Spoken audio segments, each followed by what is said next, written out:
శ్రోతలకు నా హృదయపూర్వక నమస్కారములు. నిన్న చెప్పుకున్నటువంటి 1794 శీర్షిక నిశ్చల మనస్సుని పొందుదాం, ప్రతివారికి తప్పనిసరి మనోసాధన. అంటే ఇది నిన్న చెప్పుకున్నాం. శీర్షిక పెద్దదవుతుంది అని దాన్ని అక్కడికి ముగించాను. అసలు ఆ శీర్షిక చెప్పుకోవడానికి కారణం ఏంటంటే ఒక సోదరుడు వేసినటువంటి ప్రశ్న. అంటే ప్రశ్న కాదు, వారి అభిప్రాయాన్ని తెలియజేశారు. దాన్ని ప్రశ్నగా స్వీకరించి మాట్లాడటం జరిగింది. ఏంటంటే ఆయన పెద్ద వయసు, ఆయన ఎప్పటి నుంచో మన శీర్షికలు వింటున్నారు. వారి స్నేహితుడు ఒక ఆయన మరణించారు. మరణించినప్పుడు వీరికి భయం కలిగింది అనేటువంటి భావనను వ్యక్తపరిచారు. అంటే ఇటువంటి ఆధ్యాత్మిక విషయాలు ఎన్ని వింటున్నా, ఆత్మజ్ఞాన చదువు ఎంత చదువుకుంటున్నా, భక్తి విషయాలు ఎన్ని వింటున్నా, మంచి విషయాలు, జ్ఞాన విషయాలు ఎన్ని వింటున్నా, ఈ భయం అనే భావన కలుగుతూనే ఉంది, పోవటం లేదు. అలాగే మన రోజువారీ జీవితంలో కూడా మనకు అనేక భావాలు కలుగుతూనే ఉంటాయి, అవి పోవు. ఇక్కడ ఆధ్యాత్మికతను కానీ, భక్తిని కానీ, దైవ మార్గాలను కానీ, లేదా గురు మార్గాలను కానీ, మత మార్గాలను కానీ మనుషులు ఊహించుకునే ధోరణి ఏంటంటే సహజ మానవ జీవితానికి భిన్నంగా అక్కడ ఏదో ఒక అద్భుతమైనది జరుగుతుంది, మనకున్నటువంటి సహజ భావాలు వాళ్ళకు ఉండవు అని అనుకుంటున్నారు.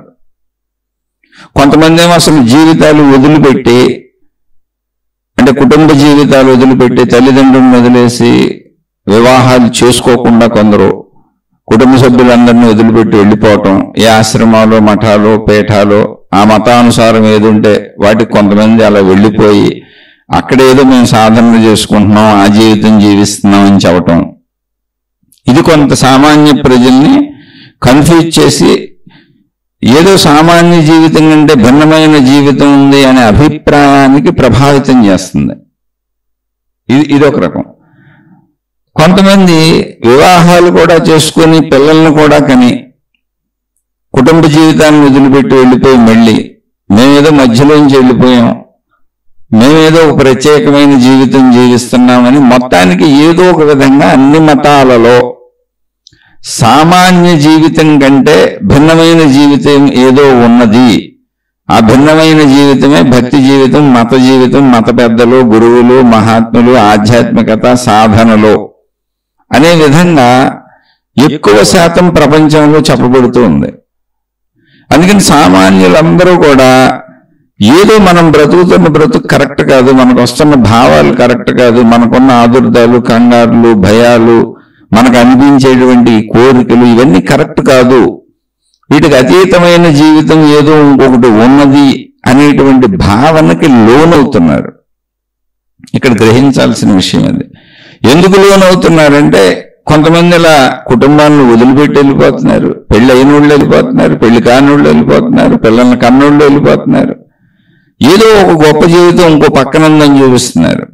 అలాగే అసలు చిన్న వయసు నుంచే అనేక సంస్థలు, అనేక మంది గురువులుగా చలామణి అయ్యేవాళ్ళు అన్ని మతాలలో మత పెద్దలు చిన్న వయసు నుండి ప్రజలను, అంటే చిన్నపిల్లలుగానే ఆకర్షించి కుటుంబ జీవితాలలోకి వెళ్లకుండా, వివాహాలు చేసుకోకుండా అలా బ్రతకటాన్ని, అలా బ్రతికే ఒక విధానాన్ని, మళ్ళీ ఆ విధానంలో ఏముంటుందంటే ఏముండదు, ఆ మత గ్రంథాన్ని నేర్పుతారు. మీరు జాగ్రత్తగా గమనించండి, ఎక్కడెవరిని చూసినా ఏ మతానుసారం ఎవరు కుటుంబాలు వదిలిపెట్టాడు వెళ్ళిపోయారో, కొన్ని ఒకళ్ళు చిన్నప్పటి నుంచి వెళ్ళిపోయారు, లేదా ఇల్లు వదిలిపెట్టి వెళ్ళిపోయారు, పెళ్లిళ్ళు అయినాక వెళ్ళిపోయారు, ఎలా వెళ్ళినా వీళ్ళు వెళ్ళి చేసేది ఏంటంటే ఏదో ఒక మతానికి అతుక్కుపోతారు, ఒక మార్గానికి. ఆ మతానికి సంబంధించిన గ్రంథాలన్నీ అక్కడ కంఠస్థ నేర్చుకుంటారు, అంటే చదువుకుంటారు, స్కూల్కి వెళ్ళి పిల్లలు చదువుకున్నట్టే. ఆ మత గ్రంథాలను ఇంకా ప్రచారం చేస్తే ప్రజల్లో తిరుగుతూ ఇదొక ప్రత్యేక జీవితం అని చెబుతూ ఉంటారు. మీరు గమనించి చూడండి, ఎక్కువ శాతం ఉన్నది ఇది. మీరు విషయాలను అర్థం చేసుకోవడానికి చెబుతున్నాను తప్ప ఇందులో ఎవరి మీద ఇష్టత అయిష్టత అనేది ఏం లేదు, జరుగుతున్న విషయాలని చెబుతున్నా. ఇప్పుడు అదేదో ఒక గొప్ప జీవితం, వాళ్ళు సామాన్యులు కాదు, అందుకే వాళ్ళు కుటుంబాలు వదిలిపెట్టి వెళ్ళిపోగలిగారు, అందుకే వాళ్ళు పెళ్లిళ్ళు చేసుకోకుండా వెళ్ళిపోగలిగారు, అందుకే వాళ్ళు ఒకవేళ చేసుకొని పిల్లల్ని కన్నాకు కూడా వెళ్ళిపోగలిగారు. అందుకే వాళ్ళు తల్లిదండ్రులను వదిలిపెట్టి వెళ్ళిపోగలిగారు, జన్మనిచ్చిన వాళ్ళని వదిలిపెట్టి వెళ్ళిపోగలిగారు, అన్నదమ్ముల్ని అక్క చెల్లెళ్ళని వదిలిపెట్టి వెళ్ళిపోగలిగారు, కాపురాలు చేస్తున్న జీవిత భాగస్వాములను వదిలిపెట్టి వెళ్ళిపోగలిగారు, సొంత బిడ్డలను వదిలిపెట్టి వెళ్ళిపోగలిగారు.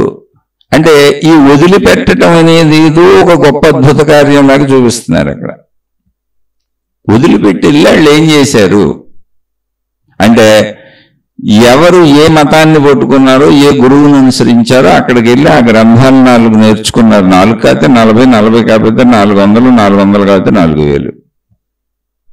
అక్కడ పెట్టుకున్న పేర్లు ఉంటాయి. ఆ మతానుసారం ప్రార్థనలో, ప్రేయర్స్, ధ్యానాలు, తపస్సులో, సాధనా విధానాల పేర్లు. మళ్ళీ తిరిగి ప్రజల్లోకి వచ్చి ఆ మతానుసారం ఆయా రంగుల బట్టలు ధరించి ఆ వేష భాషల్లోకి వెళ్ళిపోయి మళ్ళీ ప్రజలందరిలో అవి ప్రచారం చేయడం మొదలుపెట్టారు. అదొక అద్భుతమైన జీవితం లాగా ప్రజలందరూ వాళ్ళని మహాత్ములుగా, మహనీయులుగా, గురువులుగా భావించుకోవటం మొదలుపెట్టారు. ఇంతకీ ఏం జరుగుతుంది అసలు ఇక్కడ? ఎవరికి వాళ్ళు గమనించాల్సింది, అది ఏమి జరుగుతున్నది? ఇదంతా కరెక్టేనా?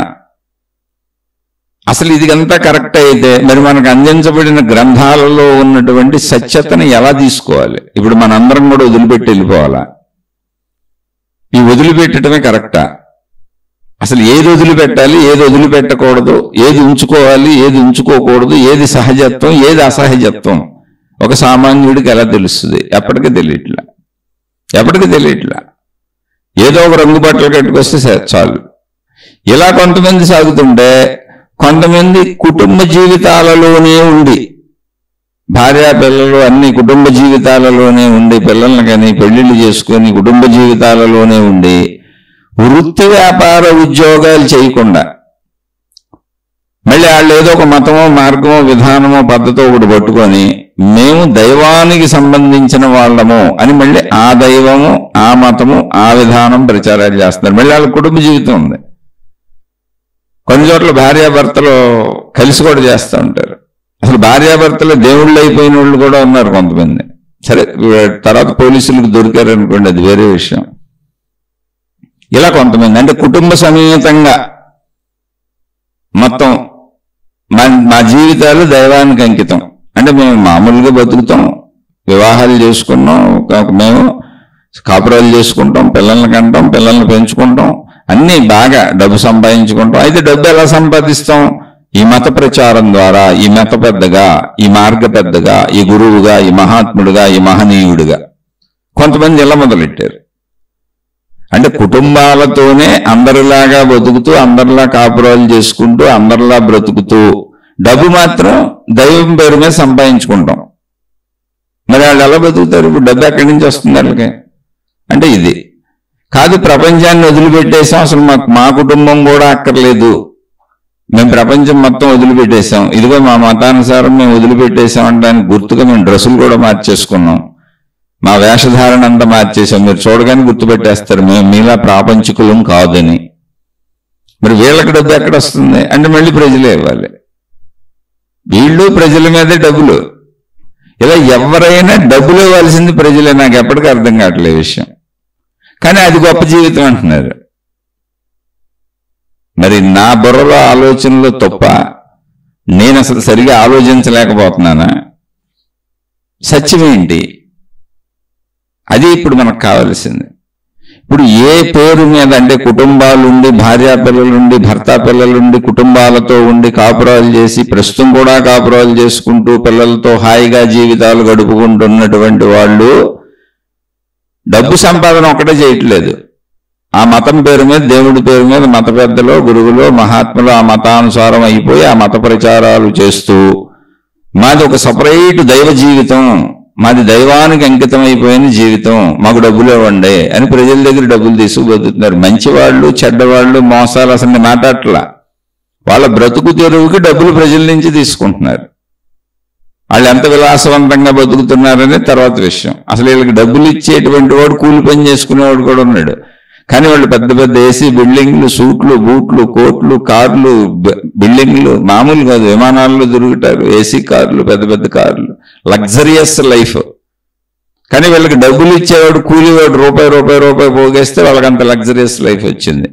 దాన్ని ప్రజలు నమ్ముతున్నారు. వాళ్ళకి డబ్బులు ఇవ్వటం ఉత్తమమైన కార్యము, వాళ్ళది ఉత్తమమైన జీవితము, వాళ్ళది దైవ జీవితము, మేము అధమమైన జీవితం జీవిస్తున్నామని నమ్మి వాళ్ళ దగ్గరికి వెళ్ళి డబ్బులు ఇచ్చి వాళ్ళకి నమస్కారాలు పెట్టి వాళ్ళనే దేవుళ్ళుగా, అంటే దేవుళ్ళు దేవతలు కనపడతలేదు కనుక వాళ్ళనే దేవుళ్ళుగా భావించుకొని జీవిస్తున్నారు. ఓకే, నో ప్రాబ్లం, అందులో మనకు వచ్చిన బాధే ఉంది. మరికొంతమంది చెప్పాక కుటుంబాలు వదిలేశారు. అది గొప్ప జీవితం, ఏదైనా మొత్తానికి మన దైవ జీవితం, ఏ మతమైనా గుర్తుపెట్టేటట్టుగా ఆ డ్రెస్సులు వేసేసుకుంటారు. వాళ్ళ కొన్ని ప్రార్థనాలయాలు నిర్మించేసుకుంటారు, ఏదో ఒక శాఖలు విధానాలు పద్ధతులు పెట్టేసుకుంటారు. కానీ మళ్ళీ వీళ్ళకి డబ్బులు ఎవరు ఇవ్వాలంటే ప్రజలే.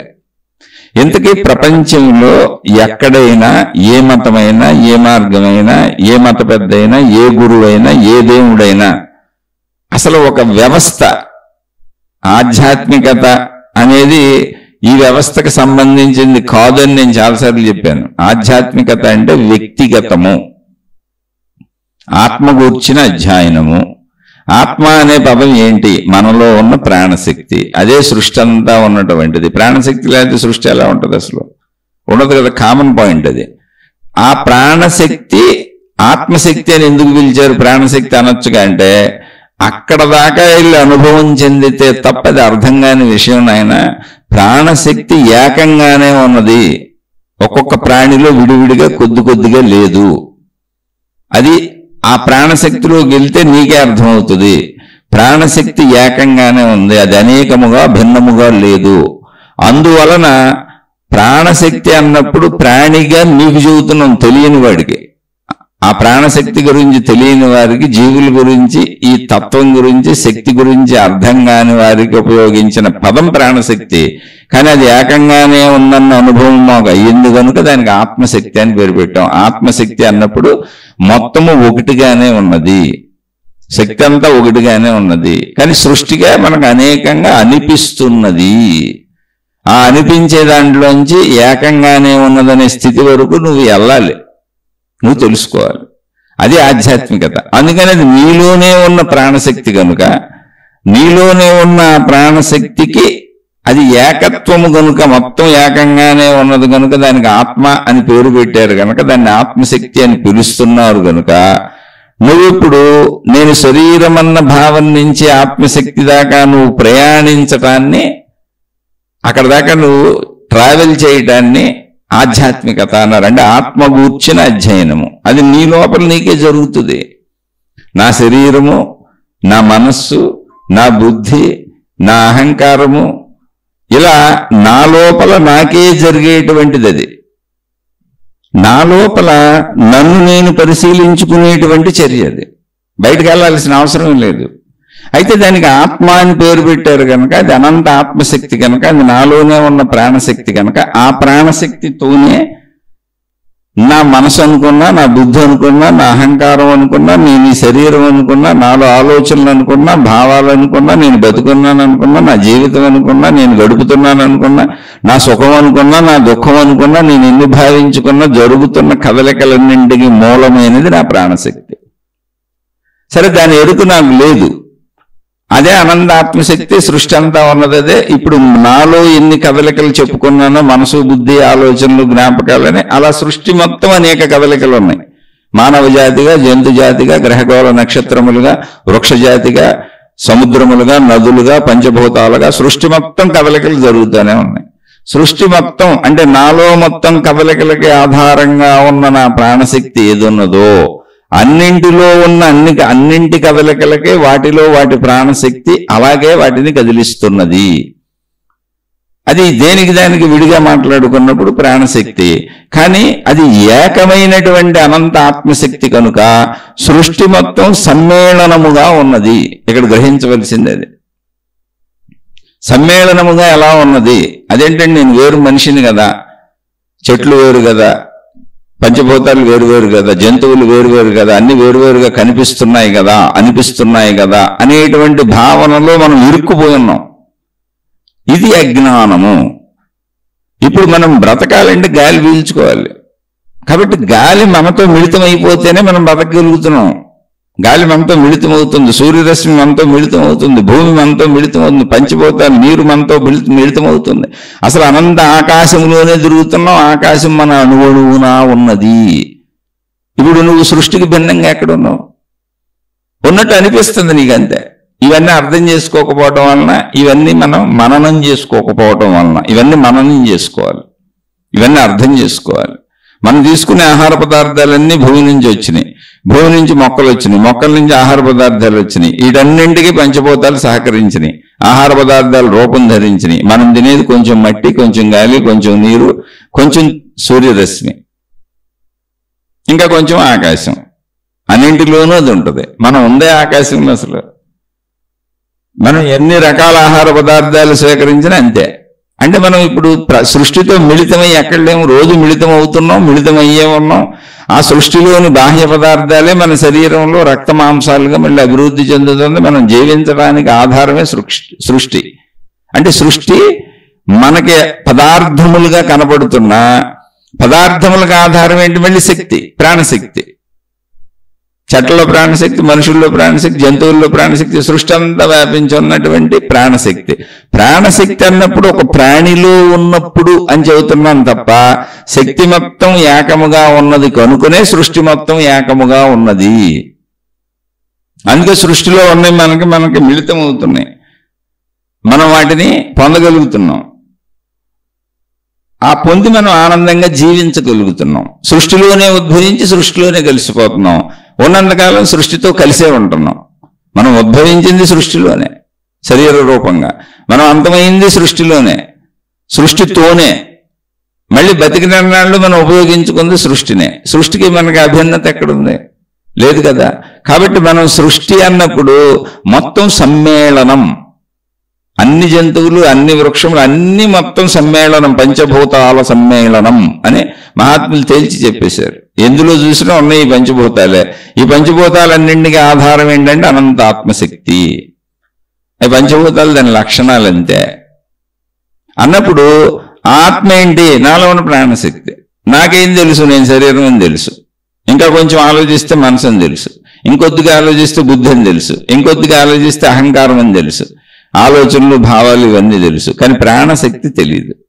అయితే మరి ప్రాణశక్తి లేకపోతే నేను మనసునని అనుకోగలనా, నేను శరీరం అనుకోగలనా, నేను బుద్ధిని అనుకోగలనా, నేను అహంకారం అనుకోగలనా, నేను ఆలోచనలు చేయగలనా, నేను కదలగలనా, జీవించగలనా? అంటే మనిషి మరణించినప్పుడు ప్రాణం పోయింది అంటున్నారు, చేయలేను. అప్పుడు ఏమవుతాను? పంచభూతాల్లో కలిసిపోతాను. అంతే జరిగేది. కాబట్టి ప్రాణశక్తి అనేది ఉండటం అసలు నేను ఉండటానికి కారణమయ్యింది. అది ఎక్కడ ఉంది? నాలోనే ఉంది, నాతోనే ఉంది. నాతో లేకపోతే మరణించాడు అంటున్నారుగా.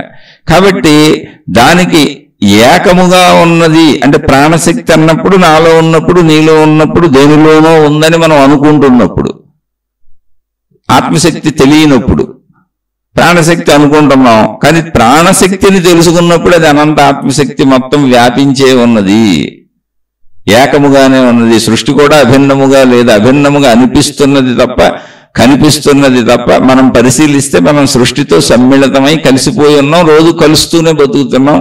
సృష్టిలోంచి ఉద్భవించి సృష్టిలోనే కలిసిపోయాం. ఉన్నంతకాలం సృష్టిని మనలో కలుపుకుంటూనే బతికాం, ఎక్కడ అభిన్నత లేదు. కాబట్టి ఇప్పుడు ఆ ఆత్మశక్తి నేనే గనుక, నాదే గనుక, నా మొత్తం శరీరము, మనసు, బుద్ధి వీటన్నింటి కదలికలకు మూలం అదే గనుక, నా ఆత్మశక్తిని నాలోకి ప్రవేశించి నన్ను నేను అబ్జర్వ్ చేసుకుంటూ, గమనించుకుంటూ, నా ఆత్మశక్తిని నేను తెలుసుకునే ప్రాసెస్ ఆత్మ అధ్యయనము. దీనికి బయట నాకేం పని? బయట అసలు ఎవరితో నాకేం పని? నేనేగా మొత్తం. నన్ను నేను చూసుకుంటే తప్ప నాకు తెలియదుగా అసలు ఇది. ఆత్మశక్తి నేనే, శరీరము నేనే, మనసు నేనే, బుద్ధి నేనే, అహంకారం నేనే, ఆలోచనలు నేనే, ఆ సుఖము నాది, దుఃఖము నాది, ఈ జీవితము నాదే. అలాగే సృష్టికి నేను విడిపోయి ఉన్నానంటే కాదు, సృష్టితో సమ్మిళితమై ఉన్నాను. సృష్టిలో ఉన్నటువంటి పదార్థముల వలన నేను సృష్టిలో జీవిగా ఉద్భవించాను, సృష్టిలో ఉన్న పదార్థముల వలన సృష్టిలో జీవించాను, నాతో కలుపుకొని సృష్టిలోనే మరణించి సృష్టిలోనే కలిసిపోయాను మళ్ళీ పంచభూతాల్లో. కాబట్టి నేను సృష్టిని వ్యక్తిగా, పదార్థముగా, రూపముగా, దృశ్యముగా, శబ్దముగా నేను సృష్టిని. సృష్టికి ఆధారం శక్తి, శక్తిగా నేను అనంత ఆత్మశక్తిని. కాబట్టి నా శక్తిని గూర్చి నేను తెలుసుకునేది నా లోపలే కనుక నేను అధ్యయనం చేసేది, పరిశీలించుకునేది, తెలుసుకునేది, అన్వేషించుకునేది, గమనించుకునేది నన్ను నేనే గనుక అది ఆత్మ అధ్యయనం. అధ్యయనం అంటే నాకు నేనే చేసుకుంటున్నా. ఉపాధ్యాయుడు అని పేరు వచ్చింది. అక్కడ ఉప అధ్యయనం అంటే మన దగ్గరగా, ఉప అంటే దగ్గరగా కూర్చొని మనతో పాటు కలిసి అధ్యయనం చేస్తూ ఉంటాడు ఇంకో సబ్జెక్ట్ని. అంటే ఆయన మనకు చెబుతూ ఉంటాడు, మనం వింటూ ఉంటాం. మనకు ఎక్స్ప్లెయిన్ చేస్తుంటాడు, మనం వింటూ ఉంటాం. మనకు వచ్చిన డౌట్లు అడుగుతూ ఉంటాం, ఆయన చెబుతూ ఉంటాడు. ఇద్దరు అధ్యయనం చేస్తున్నారు, అందుకని అక్కడ ఉపాధ్యాయుడు. ఇక్కడ అది కాదు, ఆత్మాధ్యయనం నేను ఒక్కడే నాతో నేనే చేసుకుంటాను. ఉపాధ్యాయులు ఉండరు ఇక్కడ. ఎట కుదురుద్ది? నా లోపలది కదా అది స్కూల్లో వేరే చదువులు కాబట్టి, బయట విషయాలు తెలుసుకుంటున్నాం కాబట్టి ఉపాధ్యాయుడు ఉండడం కుదురుద్ది. ఇక్కడ కుదరదు. అందుకని ఆత్మగూర్చిన అధ్యయనం ఆధ్యాత్మికం. ఆత్మ అధ్యయనమే ఆధ్యాత్మికం, అందుకని అది వ్యక్తిగతం. కానీ ఆధ్యాత్మికం అనే పదాన్ని మతాల్లో వాడేస్తున్నారు, దేవుడి దగ్గర వాడేస్తున్నారు. ప్రతి వ్యక్తి దాన్ని వాడుకుంటూ వెళ్ళిపోతున్నాడు. కానీ అది కాదు, అది తప్పు, అది వాడకూడదు. ఆధ్యాత్మికం వ్యక్తిగతం, ఒక్క మనిషికి సంబంధించింది, ఎవరికి వాళ్ళకి సంబంధించింది. అది కూడా వాళ్ళ అంతరంగానికి వాళ్ళకి సంబంధించింది, వాళ్ళ పర్సనల్. అది ఆధ్యాత్మికం ఇప్పుడు పర్సనల్, ఇండివిజువల్, ఏకవచనం, బహువచనం కాదు అసలు. అది ఉన్నదంతా ఒకటే, అంతే. ఎవరికాళ్ళకి ఆధ్యాత్మికమైనది. మతాల్లో, విధానాల్లో ఆ పదము వాడబడినా దాన్ని మీరు అర్థంతో తీసుకోకూడదు. అందుకని ఇదంతా చెప్పాను. ఇక మతాల విషయానికి వస్తే, మార్గాల విషయానికి వస్తే, వీళ్ళందరూ ప్రజల డబ్బు మీద ఆధారపడి ఉన్నారు. అర్థం కాని విషయం అది. అసలు ఇక్కడ ఎవరు గొప్పవాళ్ళు అర్థం కావట్లా. ప్రజలేమో అదొక గొప్ప జీవితం, వాళ్ళు దైవ జీవితాలు ఏవో జీవిస్తున్నారని వాళ్ళకి డబ్బులు ఇస్తున్నారు. అసలు ఇప్పుడు ప్రపంచంలో ప్రజలందరూ డబ్బులు ఇవ్వటం ఆపేస్తే, ఎక్కడైనా సరే డొనేషన్లు అంటారో, దక్షిణలు అంటారో, లేకపోతే ఏదో ఒకటి, ఏ మతాల్లో ఏ పేర్లు పెట్టారో, మీరు డబ్బులు ఇవ్వటం ఆపేస్తే అసలు మతం ఉంటుందా? ప్రపంచంలో ప్రజలందరూ డబ్బులు ఇవ్వటం ఆపేస్తే మతము అనేది ఉంటుందా? దేవుడు అనేవాడు ఉంటాడా? దేవత అనేవాళ్ళు ఉంటారా?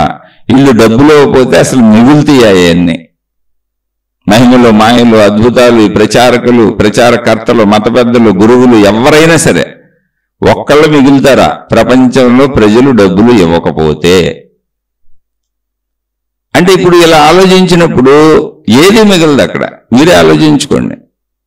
ఒకవేళ మిగిలేదైతే వాళ్ళు డబ్బులు తీసుకోరు అసలు. ఒకవేళ కాదు, డబ్బు ఇవ్వకపోయినా అదేంటంటే దైవత్వానికి సంబంధించింది, అద్భుతం, మహిమ, మాయ, దేవుడు, దేవత, మతము, మార్గము అన్నప్పుడు అలా నడిచేదైతే అసలు మీ దగ్గర డబ్బులు ఎందుకు తీసుకుంటారు? ప్రజల దగ్గర డబ్బులు ఎవరు అడగరు. ఇస్తే తిడతారు కూడా, నువ్వు నాకు డబ్బులు ఇవ్వడం ఏంటని. మేము దైవ జీవితం జీవిస్తున్న వాళ్ళం, మాకు దేవుడు చూసుకుంటాడని డబ్బులు మీరు ఇవ్వటం ఏంటి మాకని. అంటే నాది వితండవాదంగా ఒకవేళ మీకు అనిపిస్తుందేమో. అలా అనిపిస్తే నన్ను క్షమించండి, విశ్లేషణ అంతే ఇది. ఎందుకు విశ్లేషణ కూడా చెబుతాను. ఆత్మజ్ఞానం చదువుది, ఆధ్యాత్మిక చదువుది. సరైనటువంటి విధానంలో మీరు తెలుసుకోకపోతే మీలో భయాలు ఎప్పటికీ పోవు. అందుకు వచ్చాను ఇక్కడికి. ఇప్పుడు అదేదో అద్భుతమైన జీవితము, ఆ దైవ జీవితము, మనం మామూలు జీవితం జీవిస్తున్నాం, మనం మామూలు వాళ్ళమని తనను తాను పరిశీలించుకున్నటువంటి సామాన్య జనులకు వాళ్ళ మీద వాళ్ళకే ఒక అభద్రతాభావము, చులకన భావము, తక్కువ జీవితం జీవిస్తున్నాం, అది ఎక్కువ జీవితం, అది పవిత్ర జీవితం, అది అపవిత్ర జీవితం అనే భావాలు తెలియకుండా కలిగిపోతున్నాయి, తెలిసి కూడా కల్పిస్తున్నారు. అక్కడ ఎప్పుడు భయం ఉంటుంది. ఆ భయం వలన డబ్బులు ఇస్తున్నారు. ఆ భయం భక్తిగా మారి డబ్బులు ఇస్తున్నారు. డబ్బులు ఎందుకు? ఆ డబ్బులు భౌతికం కదా. నేను డబ్బు ఇవ్వటాన్ని తప్పు పడతలా.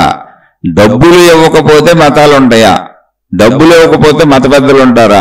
డబ్బులు ఇవ్వకపోతే గురువులు, మహాత్ములు, మార్గాలు, విధానాలు, ఏదైనా మఠాలు, పీఠాలు, ఆశ్రమాలు, ఎన్ని మతాల్లో ఏ పేర్లు చెప్పిన ప్రజలు డబ్బులు ఇవ్వకపోతే అవి ఉంటాయా? నాకు వచ్చిన ఆన్సర్ ఏంటో చెప్పన. అసలు ప్రపంచంలో దేవుడు అనే పదమే ఉండదు, మతం అనే పదమే ఉండదు, గురువులు, మహాత్ములు అనే పదాలే ఉండవు. డబ్బు ఇవ్వకపోతే ఎలా బతుకుతారు? ప్రజలు డబ్బులు ఇవ్వకపోతే వాళ్ళు ఎలా బతుకుతారు?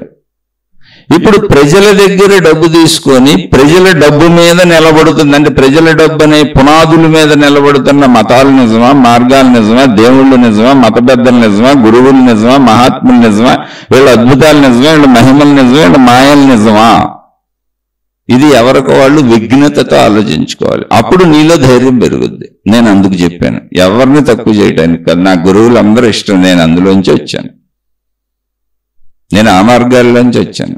కానీ సత్యత నాకు ఎవరో ఇష్టం అంటే సత్యమైన గురువులు ఇష్టం, నిజమైన గురువులు ఇష్టం, మోసగారులు కాదు. ప్రజల డబ్బులతో కష్టపడకుండా ప్రజల డబ్బుల్ని ఏదో ఒక రూపంలో పేరులు చెప్పి ప్రజల నుంచి డబ్బులు గడించి సుఖభోగములతో గడుపుతున్న వాళ్ళందరూ కూడా ప్రజలను తప్పుదోవ పట్టిస్తున్నారు. నిజాయితీ పరులైన మహాత్ములు అలా గడపలేదు. అందుకే నేను చక్కగా చెబుతున్నాను. అయితే వాళ్ళు తీసుకోలేదంటే అవసరమే మరి బ్రతకడానికి. భిక్షాటం చేసుకున్నారు, అతి తక్కువలో బతికారు, బతికి చూపించారు. మాకేం అక్కర్లేదు నాయన, మీరు ఇచ్చినా కూడా మాకు అక్కర్లేదని చెప్పారు. మీరు కోటాను కోట్లు ఒకవేళ తెచ్చిస్తామన్నా మాకు అక్కర్లేదు, కానీ మాకు కావాలి, ఇంత భిక్ష పెట్టి చాలు అన్నాం, మాకు ఇంకేం అక్కర్లే. ఒకవేళ గోచి కట్టుకుంటూ గోచికి చిన్న బొడ్డే ఉండే, లేదు మామూలు బట్టలు అయితే రెండు బట్టలే ఉన్నాయి, అవి కూడా మాకు ఎక్కువ అక్కర్లా, మాకు ఆ చిరిగిపోయిన పాత బట్టలు చాలు, అలా మినిమమ్ అని. అటువంటి మహనీయులు లేకపోతే అసలు ఇది బతికి ఉండేదే కాదు, ఈ తత్వం వచ్చేదే కాదు, ఆధ్యాత్మికత అసలు మన ఇంటి దాకా, మన ఒంటి దాకా, మన ఆలోచన దాకా అందేదే కాదు, అందించిన ఉండేవాళ్ళు.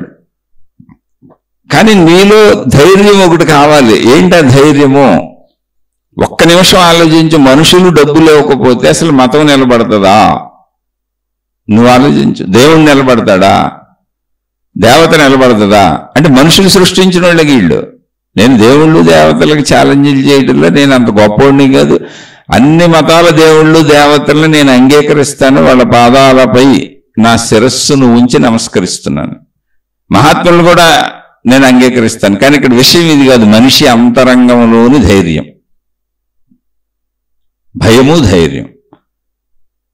ఎందుకనంటే అదేదో ప్రత్యేక జీవితం అనుకుంటున్నావు నువ్వు, కాదు, అది నీలాంటి జీవితమే. ఎందుకని? అసలు నీ డబ్బుల మీద అది ఎంత ఉంది.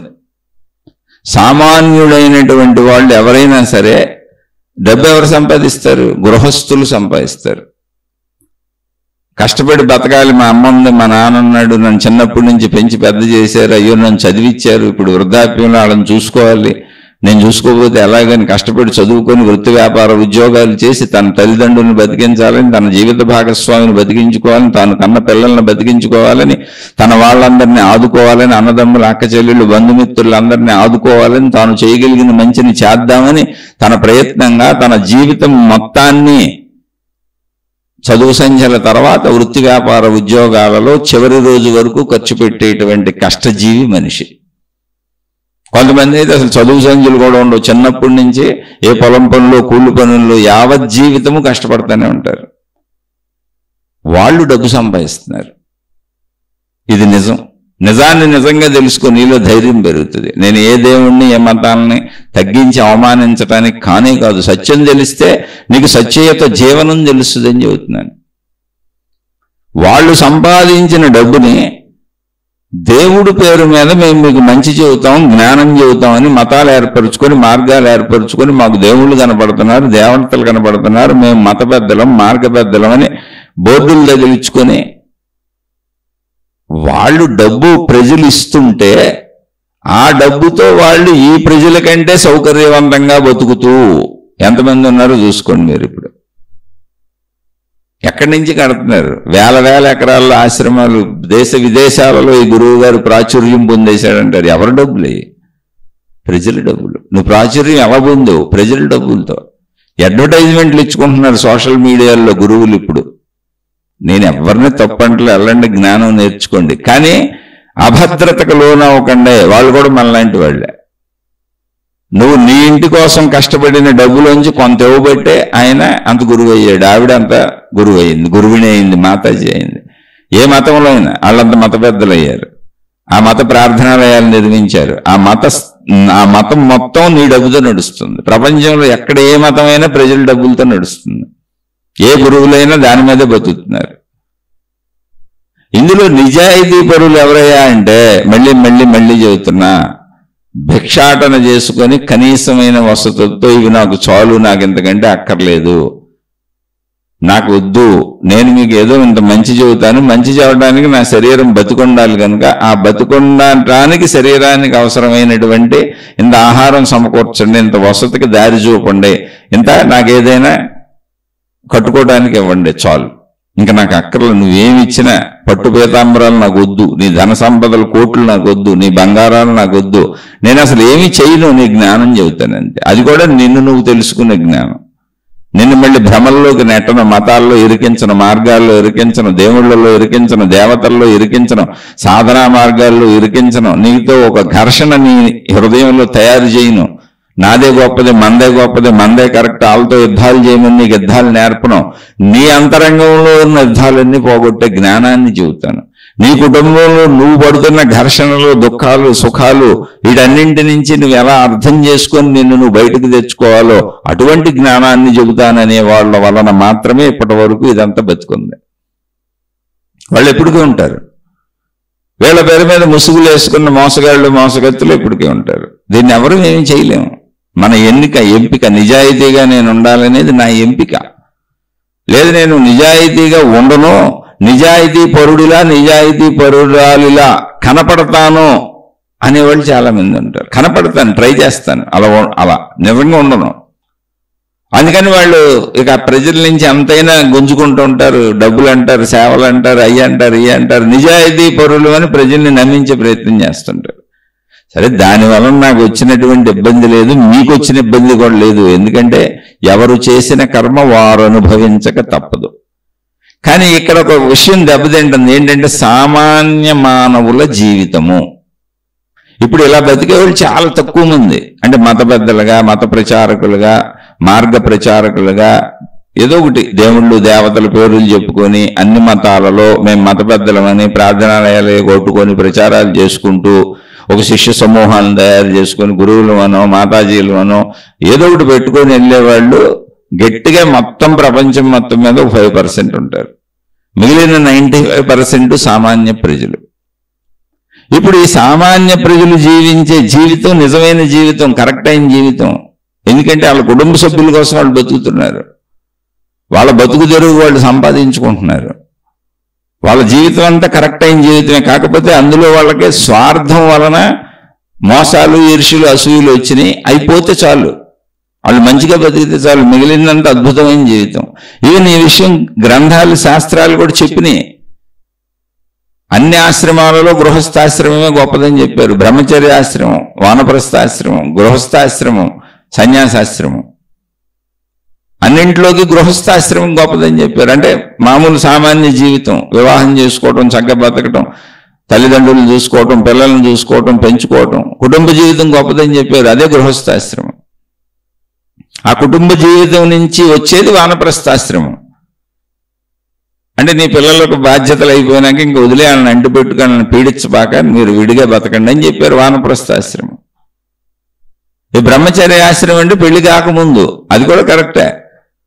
కానీ ఉత్తమం ఏంటి? కుటుంబ జీవితం, గృహస్థాశ్రమం. ఎందుకనంటే మిగిలిన అన్ని ఆశ్రమాలు దీని మీద ఆధారపడి ఉన్నాయని శాస్త్రాలు చెప్తున్నాయి, మహాత్ములు చెప్పారు. శాస్త్రాలు అంటే ఎవరు? పూర్వీకులైన మహాత్ములు రచించిన ఆధ్యాత్మిక గ్రంథాలు, వాళ్ళు అందించి నిక్షిప్తం చేసిన జ్ఞానము.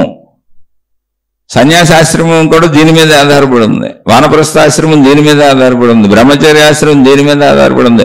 గృహస్థులు లేకపోతే బ్రహ్మచర్యాశ్రమం అంటే ఏంటి? చిన్నపిల్లలు, పెళ్లి కాని వాళ్ళు, వాళ్ళని ఎవరు చూస్తారు? తల్లిదండ్రులు లేక చూడాలి గృహస్థ జీవితంలో ఉన్నాను. వానప్రస్థాశ్రమం ఏంటి? గృహస్థ జీవితంలో ఉన్నటువంటి వాళ్ళు తల్లిదండ్రులుగా తమ బాధ్యతలన్నీ నిర్వర్తించి ఇంకా పిల్లల విషయాలలో పెత్తనాలు చేయకుండా, పిల్లల దగ్గరే ఉండు, పెత్తనాలు చేయకుండా నా బాధ్యత అయిపోయింది, వాళ్ళ జీవితం వాళ్ళు బతుకుతారని ఈ భార్యాభర్తలు అన్యోన్యంగా కలిసి ఉంటారు అంతే. అది వానప్రస్థాశ్రమం. జస్ట్ మానసికంగా బాధ్యతలు వదిలేశారు. ఎందుకని పిల్లలు పెద్దోళ్ళు అయిపోయారు, యవనస్తులు అయిపోయారు, వాళ్ళకి అన్ని సెటిల్ అయిపోయినాయి, పెళ్లిళ్ళు చేసాం, వాళ్ళ జీవితం వాళ్ళు జీవించుకుంటున్నారు. ఈ కష్టం నష్టం వాళ్ళు పడతారు. ఇక్కడ బ్రహ్మచర్యాశ్రమం అంటే చిన్నపిల్లలు, గృహస్థాశ్రమం అంటే వివాహ వ్యవస్థ, వానప్రస్థాశ్రమం అంటే బాధ్యతలు అయిపోయినాక భార్యాభర్తలు, సన్యాసాశ్రమం అన్ని వదిలిపెట్టి వెళ్ళిపోయిన వాళ్ళు. ఓకే, అది తప్పు అంటలా నేను. కానీ అన్నింటిలోకి ఉత్తమాశ్రమం ఏదని చెప్పినప్పుడు గృహస్థాశ్రమం అని చెప్పారు. ఎందుకని సన్యాసికి భోజనం ఎవరు పెట్టాలి? బ్రహ్మచారికి భోజనం ఎవరు పెట్టాలి? గృహస్థ పెట్టాలి. ఎందుకని గృహస్థ సంపాదిస్తూ ఉంటాడు. వానప్రస్థంలో సంపాదన ఆగిపోద్ది, వృద్ధులు అయిపోతారు, రిటైర్ అయిపోతారు, చేయలేని పరిస్థితి వస్తుంది. ఏదన్నా ఎక్కడన్నా ఎవరన్నా చేయగలిగినా అది చాలా తక్కువ. కాబట్టి గృహస్థులోనే సర్వకార్యములు చేయగలిగినటువంటి యవ్వన సామర్థ్యం ఉంటుంది. అందుకని ఉత్తమమైన జీవితంలో ఉన్నావు నువ్వు. భయపడటానికి, బాధపడటానికి, దుఃఖపడటానికి ఏమీ లేదని మీకు చెబుతున్నా నేను. ఇదే కరెక్ట్ అయిన జీవితం అని కూడా శాస్త్రాలు చెప్పినాయి, నేనుగా చెప్పేది. అవి అభిరుచులు ఉన్న వాళ్ళు అటు వెళ్ళారు. చెప్పేవాళ్ళు ఎంతమంది ఉంటారు? ఈ మతాలు, మార్గాలు, విధానాలు, పద్ధతులు, మత ప్రచారకులు, మతాలలో ఎంతమంది ఉన్నారని అడగబాకండి. ప్రజలందరూ ఏదో ఒక మతంలో ఉంటారు. ఎందుకంటే మన దారుణమైనటువంటి మానవ జీవితం ఎలా ఏర్పరుచుకున్నాం, ఎంత దౌర్భాగ్యకరమైనటువంటి మానవ జీవితం, విచక్షణ లేని జీవితం ఏర్పరుచుకున్నాం అంటే పుట్టుకతో మతం, పుట్టుకతో కులం మంది. అదొక చిత్రం. పుట్టుకతో కులం ఏంటి, పుట్టుకతో మతం ఏంటి, ఎక్కడున్నాయి అసలు అయ్యి? కానీ ఇప్పుడు పుట్టుకతో మతం, పుట్టుకతో కులం. అందుకే పుట్టక ముందే మనం ఎక్కడ పుడతామో అక్కడ ఆల్రెడీ మతం ఉంది, మనం వెళ్ళి మతంలో పుడుతున్నాం. చాలా చిత్రమైన విషయం. ఎంపిక లేదు, తెలుసుకోవటం లేదు, అది మంచి చెడో తెలుసుకోవటం లేదు. మనం పుట్టడమే వెళ్ళి మతంలో దూకేస్తున్నాం. పైనుంచి స్విమ్మింగ్ పూల్లో దూకేసినట్టు ఈ పుట్టినోడు వెళ్ళి మతంలో దూకేశాడు. ఆ ఇంట్లో ఏ దేవుడైతే దేవుడిలో దూకేశాడు. అది అవునా, నిజమా, అబద్ధమా, కాదా, లేదు. ఇంకా మత పెద్దలు ఎవరైతే వాళ్ళని అనుసరించుకుంటూ వెళ్ళిపోవాలి. చూడండి మనను ఎంత మూఢత్వంలో ఉన్నామో దీన్ని బట్టి ఎస్టిమేషన్ వేసుకోండి. అందుకని ఆ మూఢత్వం నుంచి బయటపడటమే ఆధ్యాత్మికత. వ్యావహారిక పరమైనటువంటి వ్యవహార విషయాలలో ఇప్పుడు మీరు ఏ స్కూల్లోనే జాయిన్ అవుతుంటే నీ మతం ఏంటి, నీ కులం ఏంటి అని అడిగితే సర్టిఫికెట్లో నువ్వు రాసుకో, కానీ మానసికంగా దానికి బందీవి కాకు. అది సత్యం కాదు, వ్యావహారిక సత్యం అది. ఇప్పుడు మీరు ఏ దేశం అంటే మనం భారతదేశం అని చెబుతాం. అదే అమెరికా వాళ్ళు వచ్చారనుకోండి, మీరు ఏ దేశం అంటే అమెరికా అంటారు. కానీ దేశాలన్నీ ఎక్కడ ఉన్నాయి, మనం పెట్టుకున్నాయే దేశాలన్నీ భూమి మీదే ఉన్నాయి. కానీ వ్యావహారిక సత్యం అది, అలాగే చెప్పాలి. అలాగే నీ కులం, మతం ఇప్పుడు అడుగుతున్నారు కానీ చెప్పు, కానీ అది సత్యము కాదు, వ్యావహారిక సత్యం. ఇదంతా ఎందుకు చెబుతున్నానంటే సామాన్య ప్రజల డబ్బు మీద ఈ మతాలు, మార్గాలు, విధానాలు, దేవుళ్ళు, దేవతలు, గురువులు, మహాత్ములు బతుకుతున్నప్పుడు, అది సామాన్య ప్రజల డబ్బు అయినప్పుడు అది నీకంటే ఉన్నతమైన జీవితం ఎలా అవుతుంది? ఆ వ్యవస్థను బతికిస్తుంది నువ్వే కదా, గృహస్థే కదా. గృహస్థ వ్యవస్థను బతికిస్తున్నాడు. అలానే వాళ్ళని తక్కువ చేయమని నేను చెప్పట్లా. కొంతమంది ఈ గృహస్థ జీవితాన్ని వదిలేసి ఈ జ్ఞానం నశించిపోకుండా, ఈ ఆధ్యాత్మిక జ్ఞానం నశించిపోకుండా తరతరాలుగా ముందు తరాలకు అందించడానికి ఋషులు, మునులు, యోగులు చేసినటువంటి ఒక వ్యవస్థ అది. ఎందుకని ఆ వ్యవస్థ చేశారు? ఆ సన్యాసి వ్యవస్థ, లేకపోతే ఇతర మతాల్లో ఫకీర్లో ఇంకోటి అంటే పెళ్లి చేసుకోకుండా కుటుంబాలను వదిలేయటం అనేటువంటి వ్యవస్థ ఎందుకు చేశారు? చాలాసార్లు చెప్పాను, మళ్ళీ ఇంకోసారి రిపీట్ చేస్తున్నాను. మనిషి తను తెలుసుకున్న జ్ఞానాన్ని, తను తెలుసుకున్న మంచిని ఇతరులు అడ్డదిడ్డంగా బతుకుతున్నప్పుడు, నాయన దానివల్ల నువ్వు నష్టపోతావు, దీనివల్ల కష్టపడతావు, సత్యం ఇది అని వాళ్ళు తెలుసుకున్న సత్యాన్ని చెప్పే ప్రయత్నంలో అప్పుడు ఈ వ్యవస్థలు లేవు, పుస్తకాలు రాయటం లేదు, భాష లేదు, లిపి లేదు, నిక్షిప్తం చేయటం లేదు, కరెంటు లేదు, రికార్డింగ్ సిస్టమ్ లేదు, ఏమీ లేవు. మనిషే మనిషికి చెప్పాలి.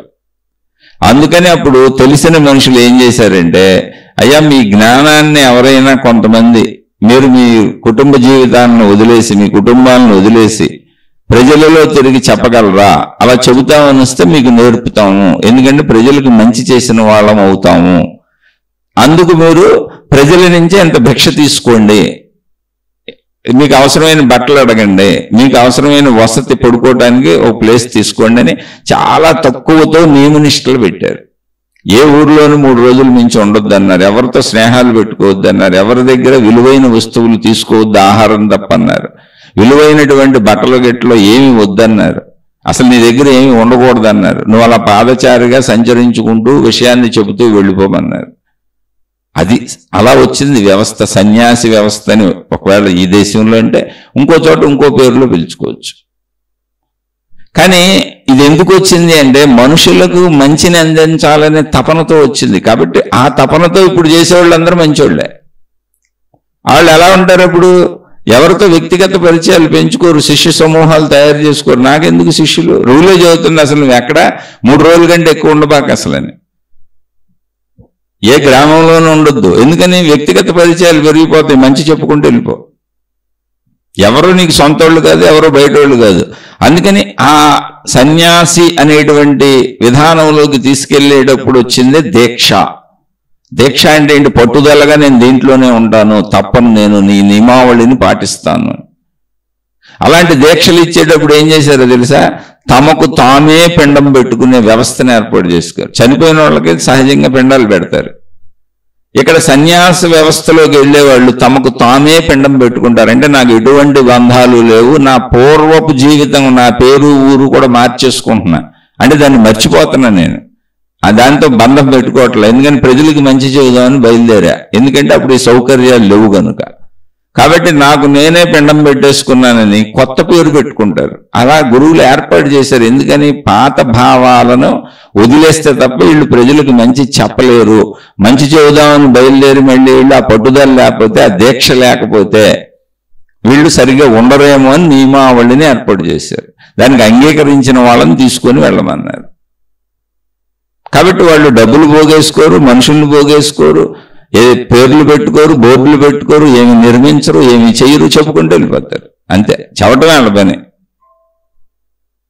తిరిగి చెబుతారా, అక్కడ ఉండి చెబుతారు, ఏదైనా కానీ ఉండే, కానీ వాళ్ళకి ఎవరితోనూ సాంగత్యము ఉండదు. దాన్ని గుర్తించండి మీరు. అలా వచ్చిన వ్యవస్థ ఇది.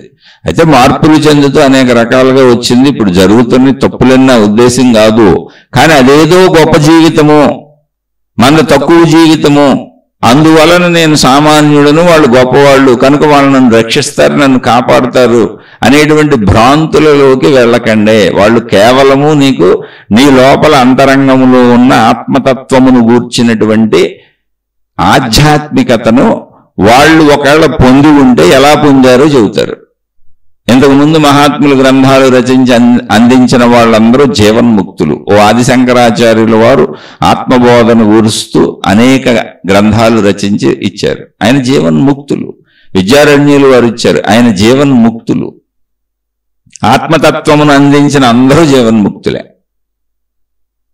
వాళ్ళు మనకు తెలియజేశారు అంతే, మనతో పనేం లేదు వాళ్ళకే, మనకు వాళ్ళతో పనేం లేదు. ఎందుకని? ఆత్మ గూర్చిన అధ్యయనము నీ అంతరంగం. నువ్వు వాళ్ళ కాళ్ళు పట్టుకుంటే నీకు వచ్చేది కదా. వాళ్ళ కాళ్ళు పట్టుకున్నావు అనుకోండి, సపోజ్ ఎవరైనా మనుషులు కాళ్ళు పట్టుకున్నాం, డబ్బులు ఉంటే ఇస్తారు, వస్తువులు ఉంటే ఇస్తారు, వస్త్రాలు ఉంటే ఇస్తారు, వాళ్ళ దగ్గర ఉన్న సరుకులు పదార్థములు ఇవ్వగలరు. జ్ఞానం ఎలా ఇస్తారు? నువ్వు కదా పొందాలి, అది నీలో ఉన్న ఆత్మను నువ్వు కదా తెలుసుకోవాలి. జ్ఞానం కూడా చెబుతారు నోటి మాటలతో. నువ్వు లోపలికి వెళ్ళి సాధన చేసుకొని కదా చేసుకోవాలి. అందుకని ఆత్మ గూర్చిన అధ్యయనము ఆధ్యాత్మికత, ఆత్మాధ్యయనము ఆధ్యాత్మికత, అది వ్యక్తిగతము. నీ జీవితం తక్కువ కాదు, వాళ్ళ జీవితాల కంటే నీ జీవితం అసలు తక్కువ కాదు, వాళ్ళ అసలు గొప్ప జీవితాలు కాదు, నీ ధనం మీద ఉన్నాయి. అలానే వాళ్ళని తక్కువ చేయట్లా, నిన్ను తక్కువ చేసుకోబాకని చెబుతున్నాను. ఎందుకంటే అక్కడ భయం పడుతుంది, అభద్రత పడుతుంది, వారి వెనకాల పడదామనిపిస్తుంది. ఆ మహిమలో మాయలు, ఆ యంత్రతంత్ర మంత్ర తంత్ర విధానాలు అన్నీ, తాళ్ళు తాయెత్తులు రంగురాళ్ళు ఉంగరాలు అన్నీ నమ్మాలనిపిస్తుంది, కొనుక్కోవాలనిపిస్తుంది, వాటికి వాళ్ళ మోసాలకు బలైపోవాలనిపిస్తుంది. అలా అయిపోతున్నారు అందరూ. అయితే నిజాయితీ పరులు మోసం చేయరుగా మళ్ళీ ఎప్పుడు చెబుతున్నా. నిజమైనటువంటి ఆత్మజ్ఞానాన్ని నీకు తత్వాన్ని అందిస్తాడు తప్ప నువ్వు తీసుకెళ్ళి ఆయనకు వజ్ర వైఢూర్యాలు ఇచ్చినా రాళ్లాగా అవతలు పారేస్తాడు, నాకెందుకు అసలు. నిజమైనటువంటి వాళ్ళు ఎవరు? నీ ధనం స్వీకరించరు, బతకడానికి అన్నం తీసుకుంటారు. నిజమైన వాళ్ళు ఎవరు? నీ ఐశ్వర్య భోగాలతో వాళ్ళకి పనే లేదు. వాళ్ళు బ్రతకడానికి అవసరమైన వస్త్రం చాలు, ఇంత పడుకోవడానికి జాగా చాలు, ఇంత బతకడానికి తిండి చాలు, కాలకృత్యాలు తీర్చుకోవడానికి ప్రదేశం చాలు. అలాగే ఉంటారు. అలా ఉన్నవాళ్ళు ఉన్నారు, వాళ్ళందరినీ గౌరవించాల్సిందే. అందుకని ఒక అభద్రతని లోపల తయారు చేసుకోబాకండి అనడానికి ఇవన్నీ చెబుతున్న మతాలు, మార్గాలు, దేవుళ్ళు, గురువులు, మహాత్ములు, మత పెద్దలు మొత్తం కూడా సామాన్య ప్రజలు, గృహస్థులైనటువంటి సామాన్య ప్రజల యొక్క కష్టార్జితం మీద ఇవన్నీ నిలబడి ఉన్నాయి. వీళ్ళు ధనం ఇవ్వకపోతే అవన్నీ రేపుడికే క్లోజ్, ఒక్క రోజులో క్లోజ్ అయిపోతాయి మొత్తం.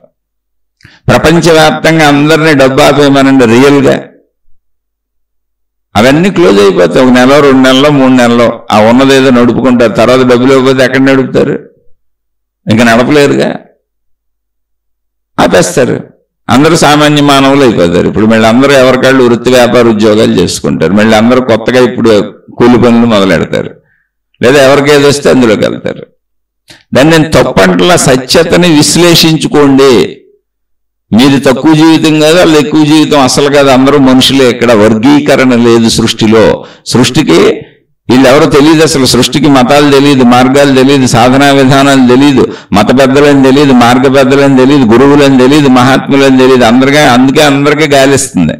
అందరూ గాలి పీల్చుకే బతుకుతున్నారు, అందరూ నీరు తాగే బతుకుతున్నారు, అందరూ సూర్యుడితోనే బతుకుతున్నారు, అందరూ భూమి మీదే బతుకుతున్నారు, అందరూ ఇక్కడ ఉన్న ఆహార పదార్థాలు తినే బతుకుతున్నారు. అందరికీ ఒకటే పెట్టింది. వాళ్ళు స్పెషల్ అయితే వాళ్ళకి స్పెషల్ ఎఫెక్ట్స్ పెట్టేదిగా కాదు. వాళ్ళు మానవ జాతి, అందుకని మానవ జాతి అంతా ఎలా బతుకుతుందో వాళ్ళకంతే, ఏం స్పెషల్ ఎఫెక్ట్స్ లేవు. అలాగే జంతు జాతికి మానవ జాతికి తేడా ఉంది. మళ్ళీ జంతువులు తినే మనం తినం, మనం తినే జంతువులు తినం. అందుకని జంతువులు వేరు, జాతులు వేరు, వృక్ష జాతి అవసరాలు వేరు. ఇది మానవ జాతిలోనే. వాళ్ళు ఇంకో జాతి కాదు, వాళ్ళు దైవజాతి కాదు. వాళ్ళు దైవజాతి అని ఇక్కడ ఏం లేదు. దైవజాతి అయితే మీరు ఇయ్య తిని బతుకుతున్నారు, ఇలాగే బతుకుతున్నారు, ఇలాగే పుట్టారు, ఇలాగే చచ్చిపోతున్నారు, డ్రెస్సులు మార్చారు అంతే. తక్కువ చేయట్లా, మళ్ళీ చెబుతున్నా నేను. వాళ్ళ పాదాల మీద నమస్కారాలు చేసుకుంటూ వాళ్ళ పాదాల అడుగు జాడల్లో నడుచుకుంటూ వచ్చే మీకు ఇవి చెబుతున్నా. కాకపోతే నిజమైన వాళ్ళ పాదాల అడుగు జాడల్లో వచ్చా నేను. వాళ్ళెవరూ తమను తాము గొప్ప చేసుకోవాలి. అసలు ఇప్పుడు మేము మీలాంటి సామాన్య మానవులు అని చెబుతారు నిజమైన వాళ్ళందరూ. ఆ నిజాయితీని గుర్తించండి. ముందు మీరు ఈ జీవితాలను తక్కువ చేసుకోబాకండి, మిమ్మల్ని మీరు తక్కువ చేసుకొని భయపడబాకండి, అలానే ఎక్కువ చేసుకొని అహంకారంతో నాశనం చేసుకోబాకండి. ఎప్పుడు మీలో ఉన్న చెడు పోగొట్టుకోవాలి, మంచిని పెంచుకోవాలి. ఆధ్యాత్మిక చదువు, ఆత్మజ్ఞాన చదువు యొక్క మొట్టమొదటి సూత్రము ఏంటి అంటే గుణమార్పు. మొట్టమొదటి సూత్రం అది. సద్గుణాలతో మీరు జీవించాలి, దుర్గుణాలన్నీ పోగొట్టుకోవాలి. దానికోసం మనం ప్రయత్నిస్తాం. దానికోసం చెప్పేవాళ్ళు అనేక మంది వస్తారు. చెప్తే చక్కగా వినండి, వింటం తప్పులేదు. ఎవరిదైనా చెప్పు, వినండి. వినదగున ఎవ్వరు చెప్పిన విననంతినే వేగపడక, ఎవరు చెప్పినా వినండి. అలానే వినేసి వినగానే తొందరపడిపోకండి. అది మీ జీవితంలో ఆచరించడం కుదురుతుందా, ఏం చెప్పారు, ఏమన్నారు, అసలు నిజమే చెప్పారా, అబద్ధం చెప్పారా, ఆలోచించి అందులో మంచి ఉంటే తీసుకొని ఆచరించుకోండి. ఆ మంచిని కూడా, చెడుని పోగొట్టుకోవటం కూడా స్పీడ్గా చేయబాకండి. స్లోగా స్లోగా స్లోగా స్లోగా నిదానంగా చేయండి, తొందరపడిపోకండి. ప్రతిదీ చాలా నిదానంగా. Slow and steady wins the race. 100 సంవత్సరాల సుదీర్ఘకాలం ఉంది మనకి ఇక్కడ. అందుకే అంత జీవితం, పొడుగు జీవితం ఉంది. నిదానంగా ప్లాన్ చేసుకుంటూ చక్కగా చెడుని పోగొట్టుకొని మంచి మనసు ఏర్పరచుకోండి, మంచిగా జీవించడం నేర్చుకోండి, అందరినీ గౌరవించండి. నేను విశ్లేషణకి చెప్పాను, ఏ కొత్త దైవ జీవితాలు ఏమీ లేవు, ఉన్నాయన్నీ మానవ జీవితాలే అని. మానవ జాతి, జంతు జాతి, వృక్ష జాతి. ఇందులో జ్ఞానాన్ని అర్థం చేసుకున్న వాళ్ళు జ్ఞానయుతంగా మాట్లాడటం మొదలుపెట్టి, నాయన మీరు కూడా జ్ఞానాన్ని అర్థం చేసుకోండి, మీలో ఉన్న జ్ఞాన సంపదను పెంచుకోండి, మీకు సుఖదుఖాలు సమానమైపోతాయి, ఎక్కువ దుఃఖానికి లోనవరు, హాయిగా బతుకుతారు, పక్క వాళ్ళని కూడా బాధ పెట్టరు, మీలో దుర్మార్గ చర్యలు నశిస్తాయి అని చెప్పారు. ఎందుకని మానవుడికి జ్ఞానం ఉంది కనుక. జంతువులు అలా లేవు, పీక్కు తింటే ఒకదాన్ని ఒకటి, ఎందుకంటే వాటికి అసలు ఆ జ్ఞానమే లేదు కనుక. కానీ జంతు జీవితంలో అది కరెక్ట్, మానవ జీవితంలో అది కరెక్ట్ కాదు. తప్పు చేయకూడదు, మోసం చేయకూడదు, అన్యాయం చేయకూడదు, అక్రమం చేయకూడదు, ఇతరులను మోసపుచ్చకూడదు. నువ్వు దమ్ముగా అలా జీవించాలి. అలా జీవిస్తేనే నువ్వు మనిషివి. అలా నువ్వు దమ్ముగా జీవించగలవు. నీ దమ్ముని, నీ ధైర్యాన్ని పిరికితనంగా మార్చుకోకు. నీ డబ్బు కోసమో, నీ సుఖాల కోసమో, నీ భోగాల కోసమో తప్పుదారిలోకి వెళ్ళిపోకు. పిరికి వాళ్ళు తప్పుదారిలోకి వెళ్తారు, అధైర్యవంతులు తప్పుదారిలోకి వెళ్తారు. ఎప్పుడు ధైర్యంగా బతకలేని వాళ్ళు, పిరికి వాళ్ళు నా సుఖభోగాలు నిరంతరం కోరుకుంటారు. ఎందుకంటే అవి లేకపోతే నేను ఉండలేనని భయం వాళ్ళకి. ధైర్యవంతుడికి భయమే ఉంది. రమణ మనిషి అసలు అన్నం ఉందా లేదా అని ఆలోచించకుండా చిన్న గోచిగుడ్డతో స్పృహ తప్పి పడిపోయారు, కానీ భయపడలేదు.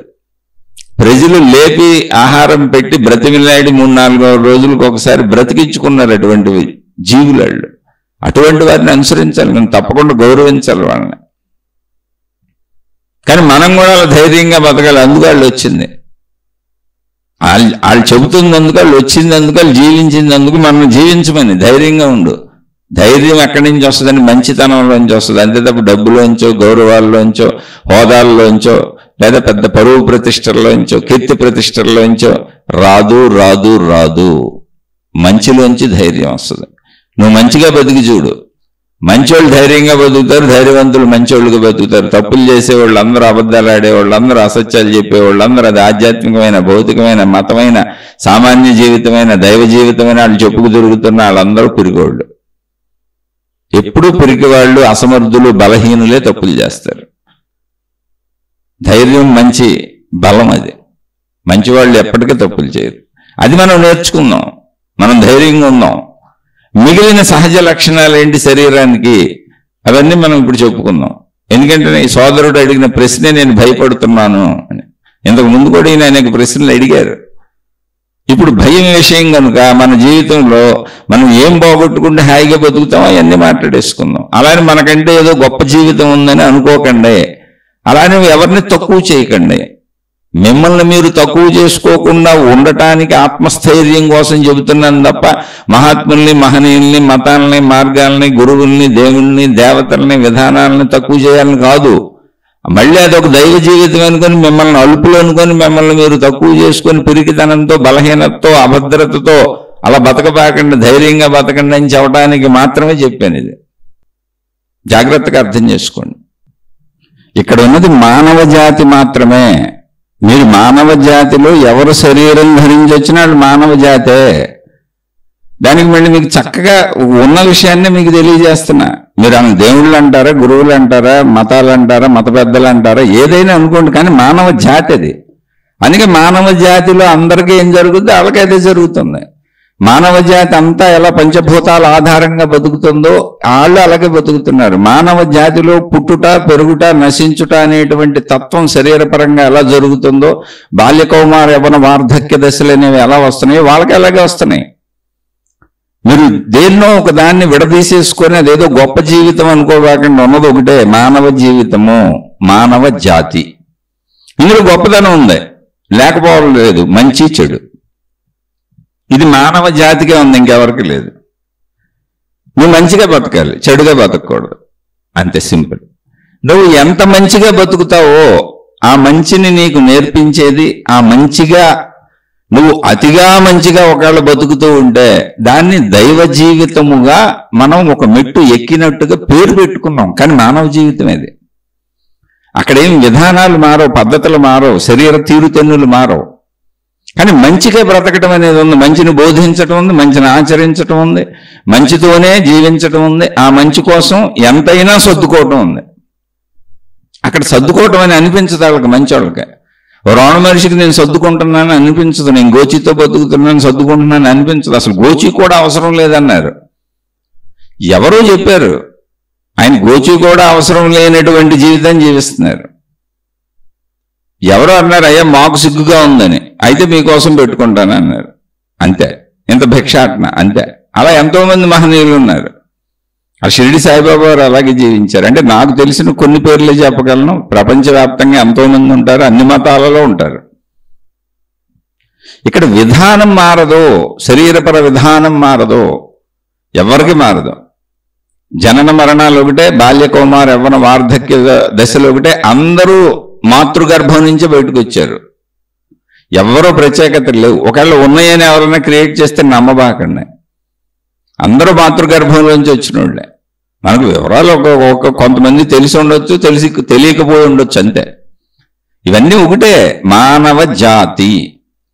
దైవత్వము అన్నప్పుడు మానవ జాతిలో ఉన్నతంగా జీవిస్తున్న వాళ్ళని దైవత్వము అనేటువంటి కేటర్కి తీసుకెళ్ళాం మనం. అది మంచి ముదిరితే దైవత్వం.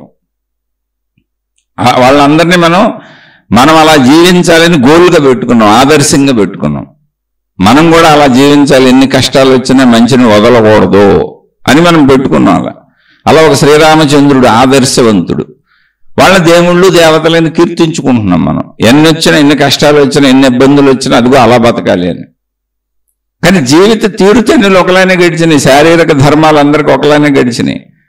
అందరూ ఒకే విధానమైన మానవ జాతిలాగానే జీవించి వెళ్ళారు. ఇందులో తేడా ఉంది ఏంటంటే మంచి చెడు, సింపుల్ అంతే. మంచిని బోధించడానికి వచ్చింది జ్ఞానం. అది నీలో నువ్వు ఆలోచించుకున్నా నీకు తెలుస్తుంది. అందుకని సహజ మానవ గుణములు కొన్ని అలాగే పనిచేస్తాయి, నువ్వు జీవన్ముక్తుడు అయినా సరే. అది మర్చిపోబాకండి. ఇప్పుడు నేను ఒట్టి మనిషిని, నాకు ఏ జ్ఞానము లేదు అంటే నేనేం తెలుసుకోలేదు అసలు, నేనే ఆధ్యాత్మికతలోకి వెళ్ళి నన్ను నేను తెలుసుకోలేదు, అసలు ఏ జ్ఞానం తెలుసుకోలేదు. అప్పుడు ఏమవుతుందంటే కొంచెం స్వార్థపూరితంగా జీవిస్తూ చెడు వైపు వెళ్తాం. అంటే మనకున్నటువంటి ధైర్యాన్ని బట్టి, సామర్థ్యాన్ని బట్టి, అంటే చెడు చేయగలిగిన, అందరూ చెడు కూడా చేయలేరు, తెలిసిపోతే అలాగని భయం వేస్తుంది. దానికి చిన్న చిన్న అబద్ధాలు, చిన్న చిన్న మోసాలు, కుట్రలు, కుతంత్రాలు తెలియకుండా అలా మనిషి వెళ్ళిపోతాడు ఇంకా శరీర భావనలో. ఎంత జాగ్రత్తగా ఉన్నా నీలో ఏదో చిన్న అబద్ధమైన చెబుతావు. శరీర భావన అలాగే ఉంటుంది. అందుకని అది భయాన్ని కల్పిస్తూ ఉంటుంది. ఎందుకని శరీరానికి నశింపు ఉంది. శరీర భావన ఏంటంటే బాల్య కౌమార యవ్వన వార్ధక్య దశల్లో పుట్టిన దగ్గర నుంచి నా నియంత్రణ లేకుండా, నా ప్రమేయం లేకుండా నేను ఎన్ని రకాలుగా ఈ శరీరం నాదని భావించుకుని దాన్ని రక్షించుకుందామని ఎంత ప్రయత్నిస్తున్నా దాని పద్ధతిలో వెళ్ళిపోతూ ఉంటుంది. దానికి ఎందుకు అనారోగ్యాలు వస్తాయో తెలియదు, దానికి ఎందుకు ఇబ్బందులు వస్తాయో తెలియదు, దానికి ఎందుకు కష్టాలు వస్తాయో తెలియదు, నాకు తెలియదు. అంటే నాకు ఎందుకు వస్తాయో నాకే తెలియదు. నేను శరీరం నేను అనుకుంటున్నాగా. ఇవన్నీ ఏంటంటే మంచిగా బతికితే ఇవన్నీ తగ్గుతాయి, కానీ మార్పులు ఏమి ఉండవు, అలాగే ఉంటుంది. మంచి వాళ్ళకైనా చెడ్డోళ్ళకైనా శరీర ఎదుగుదల బాల్య కౌమార యవ్వన వార్ధక్య దశలో ఒకటి. మంచిగా బ్రతకటం వలన ఏమవుతుందంటే మనసు మంచిది అవటం వలన శరీర నిర్మాణము మంచికి ధర్మానికి, అంటే ప్రకృతి మొత్తం ధర్మంగా నడుస్తుంది కనుక ధర్మానికి అనుకూలతగా సమ్మిళితమై సృష్టిలో కలిసిపోయి ఉండటం వలన మన శరీరంలో మంచి రసాయనాలు ఉత్పత్తి అయ్యి మంచిగా జీవించే వాళ్ళకి ధైర్యం ఉంటుంది, ఆరోగ్యం ఉంటుంది. అది ఫస్ట్ పాయింట్. ఒకవేళ మంచిగా జీవించే వాళ్ళకు కూడా ఆరోగ్యాలు పాడవచ్చు, ఎందుకంటే వాళ్ళు శరీరాన్ని అశ్రద్ధ చేసిన విధానాన్ని బట్టి అనారోగ్యాలు రావచ్చు. కానీ ధైర్యం అయితే ఉంటుంది. జ్ఞానం పెరుగుతున్న కొందికి ధైర్యం పెరుగుతూ ఉంటుంది. ఎప్పుడు కూడా భయం ఎక్కడ ఉంటుంది అంటే జ్ఞానం లేకపోవడం ఒకటి భయానికి కారణం, రెండు నేను శరీరం అన్న భావన విపరీత భయానికి గురి చేస్తుంది. ఎందుకంటే దానికి అసలు సెక్యూరిటీ లేదు. నా ప్రమేయం లేకుండానే అది ఎదిగిపోతుంది, నా ప్రమేయం లేకుండానే తరిగిపోతుంది, నా ప్రమేయం లేకుండానే అది ఆదివ్యాధులకు గురైపోతుంది, మరణిస్తానన్న సంగతి ఖచ్చితంగా తెలుసు. అప్పుడు ఒట్టి శరీరం నేనే, ఒట్టి శరీరం నేనే అని 100 ఏళ్ళు దాని సుఖభోగాల కోసం, దాని అవసరాలు తీర్చడం కోసం, మొత్తం దానికోసమే బతికి ఇప్పుడు కుటుంబ సభ్యులైన శరీరం కోసమే ఏర్పాటు చేసుకున్నాం. నా భార్య, నా పిల్లలు, నా భర్త, నా పిల్లలు, నా తల్లిదండ్రులు, నా అందమ్ములు అనుకున్నా కూడా దీని రక్షణ కోసం నాకు వీళ్ళంతా ఉన్నారని. నేను ఏదో పడిపోతే నాకు సేవలు చేస్తారు, నా చుట్టూ ఉంటారు, నాకు రక్షణగా ఉంటారు, నా భద్రత కోసం బంధుమిత్రులు, ఇవన్నీ నా కాలక్షేపం కోసం, అంతా నా కోసమే. అంత ఏర్పాటు చేసుకునేటప్పటికి భయం వచ్చేస్తుంటుంది.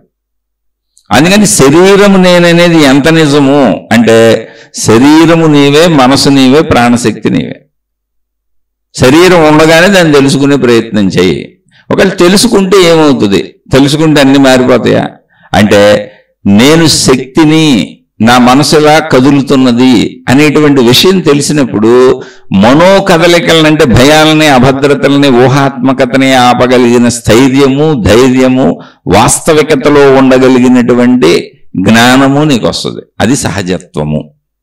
అందుకని నువ్వు తెలుసుకోవాలి, ఆధ్యాత్మికతలోకి రావాలి. ఆధ్యాత్మికత అంటే నీ స్వీయ అంతరంగ ఆత్మ అధ్యయనము, నీ గురించి నువ్వు తెలుసుకోవడం.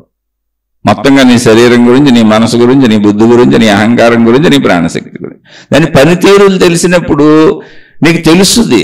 అంటే నేను వేరుగా ఉన్నాను, ఇప్పుడు నేను శరీరంలో, ఇప్పుడు నేను శరీరం అనుకుంటున్నా, ఓకే, మనసు శరీరం కలిసి పనిచేస్తుంది. నేను మాట్లాడుతున్నా, ఇప్పుడు నేను శరీరం, అందుకని మాట్లాడగలుగుతున్నా. మనసు దీనికి వెనకాల అవసరమైనవి అన్ని గుర్తు చేసి అందిస్తుంది మాటలో. మీరు వింటున్నారు, మీరు శరీరం మీ చెవి ద్వారా విని అర్థం చేసుకుంటున్నారు. మనసు అర్థం చేసుకునే విధానాన్ని మీలో కదుపుతుంది, అందుకని మీకు అర్థమవుతుంది. ఓకే, కానీ మనసు పనితీరేంటి? అది అనవసర పనులు కూడా బోల్డ్ చేస్తుంది. అవన్నీ దీనికి ముందు శీర్షిక, నిన్న శీర్షికలో చెప్పుకున్నాం. అవి వినని వాళ్ళు తప్పకుండా అది వినండి. మనోసాధన దాన్నే చెప్పుకున్నాం అక్కడ. అది అందులో చెప్పేశాను కాబట్టి ఇక్కడ చెప్పట్లేదు. అది పూర్తి అవ్వాలి, ఆ శీర్షిక చాలా పెద్దదైపోద్దని మళ్ళీ ఇది మాట్లాడుతున్నా. ఇదంతా మనసే. కాబట్టి ఆ మనసు పనితీరు తెలుసుకోండి. ఆదుర్దాలు, కంగారులు, భయాలు, బాధలు, దుఃఖాలు, వ్యతిరేక అన్నీ మనసులోనే ఉన్నాయి. అంతే సింపుల్. మీరు ఆ ముందు శీర్షికంటే అన్నీ అర్థమైపోద్ది. ఎప్పుడైతే మీరు దాని పనితీరు తెలుసుకొని శరీరానికి ఎంత అవసరం, వాస్తవికత ఏంటి అని శరీర ధర్మాలు, వాస్తవిక ప్రపంచాన్ని చూసి మనసులో ఉన్న అతిశయోక్తుల్ని, అతుల్ని వదిలేశారనుకోండి భయం పోద్ది. అలాగే నేను మనసే, కానీ అసలు ఈ మనసు ఏంటి? ప్రాణశక్తి. నేను ప్రాణశక్తిని కదా, నా ప్రాణశక్తిని తెలుసుకున్నారనుకోండి అసలు భయమే ఉండదు. పోని ప్రాణశక్తి దాకా వెళ్ళలేదు, కనీసం మంచిగా జీవించండి, భయం ఉండదు. మంచిగా జీవించండి, మంచి విషయాలు వినండి, మంచిగా జీవించండి. ఎందుకంటే ఇంకేం జీవిస్తాం అనుకోండి, ఇన్ని సంవత్సరాలు జీవించేసాం. ఇప్పుడు నేనున్నా నాకు 55 సంవత్సరాలు. మా ఇంట్లో నా శ్రీమతి కానీ మా వాళ్ళు అడిగినప్పుడు చెబుతాను, 55 సంవత్సరాల సుదీర్ఘ జీవితం గడిచిపోయింది నాకు ఈ ప్రపంచంలోకి వచ్చి. ఏం చేశాను? తిన్నాను, తాగాను, తిరిగాను, పెళ్లి చేసుకున్నాను, పిల్లల్ని కన్నాను, ఏదో ఈ 4 పుస్తకాలు చదువుకున్నాను. ఏముంటుంది? ఇంకో 100 ఏళ్ళైనా ఇలాగే కదా. 55 ఏళ్ళకి అసలు వృద్ధాప్య ఛాయలు వచ్చేసినాయి, బలహీనతలు వచ్చేసినాయి, అనారోగ్యం వచ్చేసింది, ఆరోగ్యాలు దెబ్బతిని, చూపు మందగిస్తుంది, ఆయాసంగా ఉంటుంది, ఏదైనా ఎక్కువ శ్రమ పడలేకపోతున్నాను, అనేక రకాల అనారోగ్యాలు ఉన్నాయి. ఇవన్నీ తెలుస్తున్నాయి. ఇంకా ముందుకెళ్ళిన కొద్దికి ఇది ఇంకా బాధాకరంగా ఉంటుందని కూడా తెలుస్తుంది. ఎందుకంటే నా ముందున్న వృద్ధులందరినీ చూశాను, చూస్తున్నాను. మా ఇంట్లో కూడా ఉన్నారు. మా అత్తయ్య గారికి 75-80 ఏళ్ళు ఉంటాయి అంతే. ఆ కూర్చున్న చోటకి అన్ని తీసుకెళ్ళాలి. కొన్ని స్థితుల్లో ఆవిడ స్పృహ తప్పిపోయారు కూడా. ఇంతకుముందు అనారోగ్యాలు వచ్చినాయి.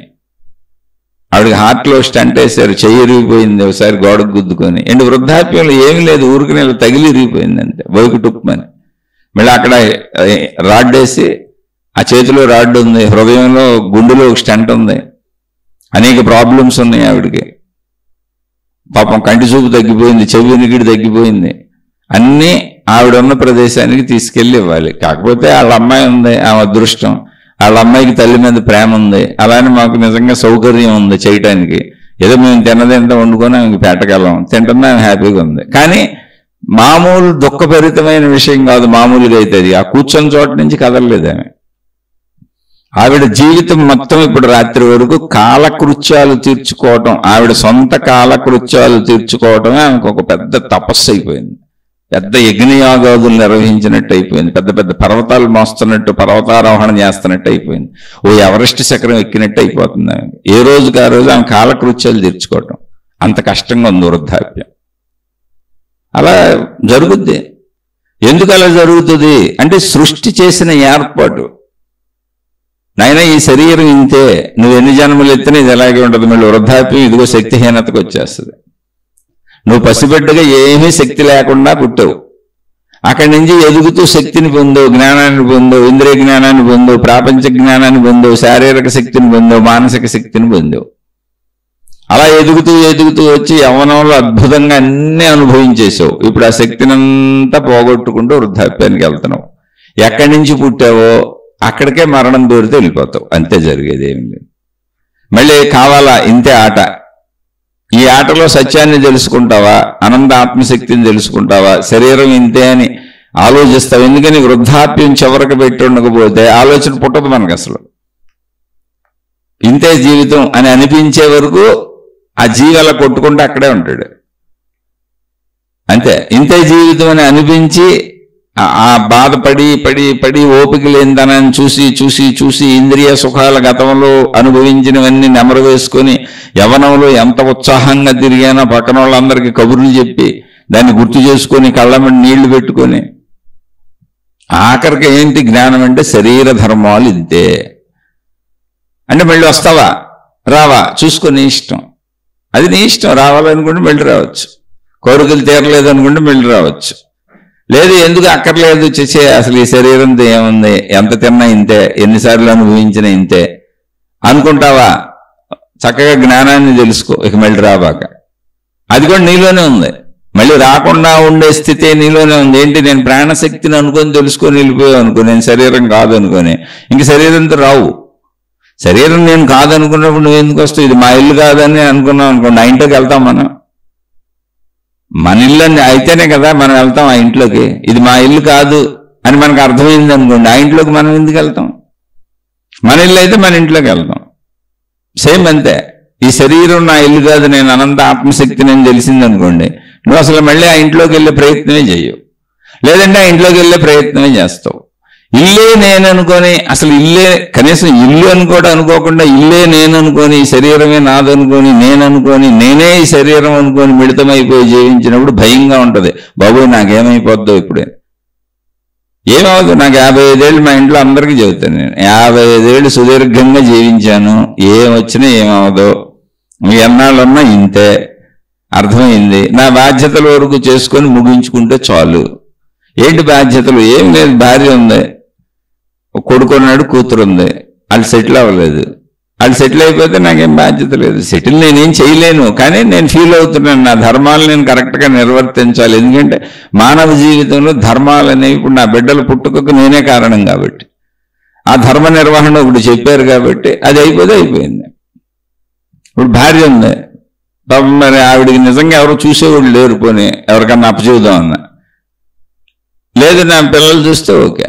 అలానే అప్పచెప్పి నేనేం చేయను, నేను ఎక్కడికి వెళ్ళను. నేను ముందే చెప్పాక కుటుంబ జీవితంలో అక్కడే కూర్చొని ఆ ప్రదేశంలోనే ఉండి అన్నీ సాధించేవాడు కరెక్ట్గా సాధించినట్టు, పిరికివాడు అందులోంచి పారిపోతాడు. అయితే అందులోంచి వెళ్ళే వ్యవస్థ ఎందుకు వచ్చిందో చెప్పాను, అది పెరిగిదనంతో కాదు, మనుషులకు మేలు చేయాలని ఒకప్పుడు ఈ సౌకర్యాలు లేనప్పుడు ఏర్పాటు చేసిన వ్యవస్థని చాలాసార్లు చెప్పాను, ఇప్పుడు చెబుతున్నాను అనమాట.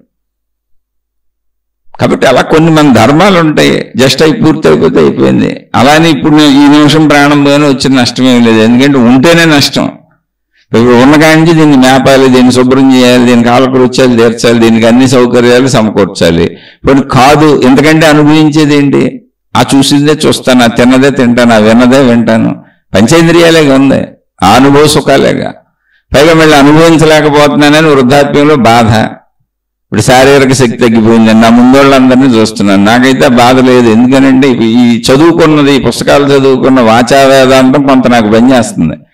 మీకు చెప్పేటప్పుడు వాచా వేదాంతం కానీ నాకు అది కొంత పనిచేస్తుంది. అందుకని దుఃఖం పోయింది, ప్రశాంతంగా ఉండడం వచ్చింది. ఊరికి శీర్షికలు మీతో పంచుకుంటున్నాను. ఎందుకనంటే కాసేపు అయినా మళ్ళీ ఇది మననం అయ్యి ఒకవేళ మళ్ళీ నేను మామూలు స్థితికి వెనక్కి వెళ్ళిపోతానేమో, అందుకని ఇదంతా మీతో పంచుకుంటూ ఉంటూ గుర్తు చేసుకున్నట్టుగా ఉంటుంది, కాలం కొంచెం మననం అవుతున్నట్టుగా ఉంటుంది, ప్రశాంతంగా హాయిగా గడుపు. ఇదే కరెక్ట్, ఇదే కరెక్ట్, ఇదే కరెక్ట్ అని నాకు నేను చెప్పుకోవటమే మీతో నేను ఈ శీర్షికలు పంచుకోవటం.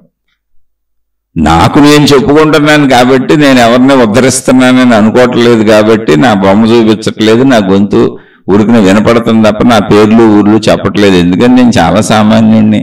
రేపు టప్పన పోతే తీసుకెళ్లి కాల్చిపారేస్తారు, పూడ్చిపారేస్తారు. ఏముంది అసలు ఇందులో పెద్ద విశేషం ఏముంది? ఇంకోటి ఏంటంటే అసలు విశేషత కాదు, ఇప్పుడు ఇవాళ నేను చెబుతున్న స్థితిలోనే ఈ మాటలన్నీ మీకు చెప్పడానికి నేను మొత్తం నా కుటుంబం, నా ఆస్తులు, నాకు సంబంధించిన అన్ని వదులుకోవాల్సి వచ్చింది. ఇవన్నీ చెప్పొద్దన్నారు, ఇంకా మీకు చెప్పిన అర్థం కాదుగా. బలవంతుడు రాజు అయితే ఎలా ఉంటుంది అనేది ఒకటి ఉంటుంది కదా సామెత. ఇప్పుడు హిరణ్యకశిపుడు అని ఒక ఆయన ఉన్నాడు, వరాలు పొందాడు బ్రహ్మదేవుడి దగ్గరికి వెళ్ళి. వచ్చినాక ఏమన్నాడు తెలుసా? నన్నే దేవుడని పూజించమన్నాడు ప్రజలందరినీ. సరే ఆడి భయానికి అందరూ ఆయన్నే పూజించడం మొదలు పెట్టారు. ఎవరిని పూజిస్తే మనకు వచ్చిన గొడవ ఏంటని. ఎందుకంటే సహజంగా అందరం ఇలాగే ఉంటాం, పిరుకోవడం ఎప్పుడు. కానీ సృష్టిలో అద్భుతం ఎప్పుడు ఉంటుంది. వాడింట్లో వాడు కొడుకునే పెట్టాడు దేవుడు. సృష్టిలో ఎప్పుడు కూడా సృష్టి ప్రక్రియను ఎవరు మార్చలేము. నువ్వు ఎంత విర్రవీగుతావో అది నిన్ను అంత పతనం చేస్తుంది. ప్రహ్లాదుడు నాడు సొంత కొడుకు, హిరణ్యకశిపుడు సొంత కొడుకు. ఆయన నాన్న నువ్వు దేవుడు ఏంటి, నీ ఎర్రి కాకపోతే పిచ్చి కాకపోతే అని చెబుతున్నాడు. అనంత విశ్వశక్తి ఉంది, దాన్ని విష్ణువు అని పిలుస్తారు, నారాయణుడు అని పిలుస్తారు. విష్ణువు అంటే సర్వవ్యాపి. ఎందుకు నాన్న పిచ్చి మాటలు, నువ్వు కూడా విష్ణువుని గోలు అని సత్యం చెబుతున్నాడు. సత్యం చెబుతుంటే ఆయన చంపేమన్నాడు, అనేక సార్లు చంపైపోయాడు. ఇలా ప్రపంచంలో ఎప్పుడూ ఉంటుంది. నువ్వు నా మాట వినాలి, నేను చెప్పిందే వినాలి. అన్ని చోట్ల అంతే. ఒక యజమాని పనివాడి దగ్గర దుర్మార్గుడైన యజమాని అనుకోండి, ఎంత సతాయిస్తాడు పనివాడిని. అలాగే భార్యాభర్తల సంబంధ బాంధవ్యంలో దుర్మార్గుడైనటువంటి భర్త అనుకోండి, ఎంత సతాయిస్తాడు ఆ భార్య పిల్లల్ని. అలాగే దుర్మార్గురాలైనటువంటి భార్య అనుకోండి, ఎంత సతాయిస్తుంది ఆ భర్త పిల్లల్ని.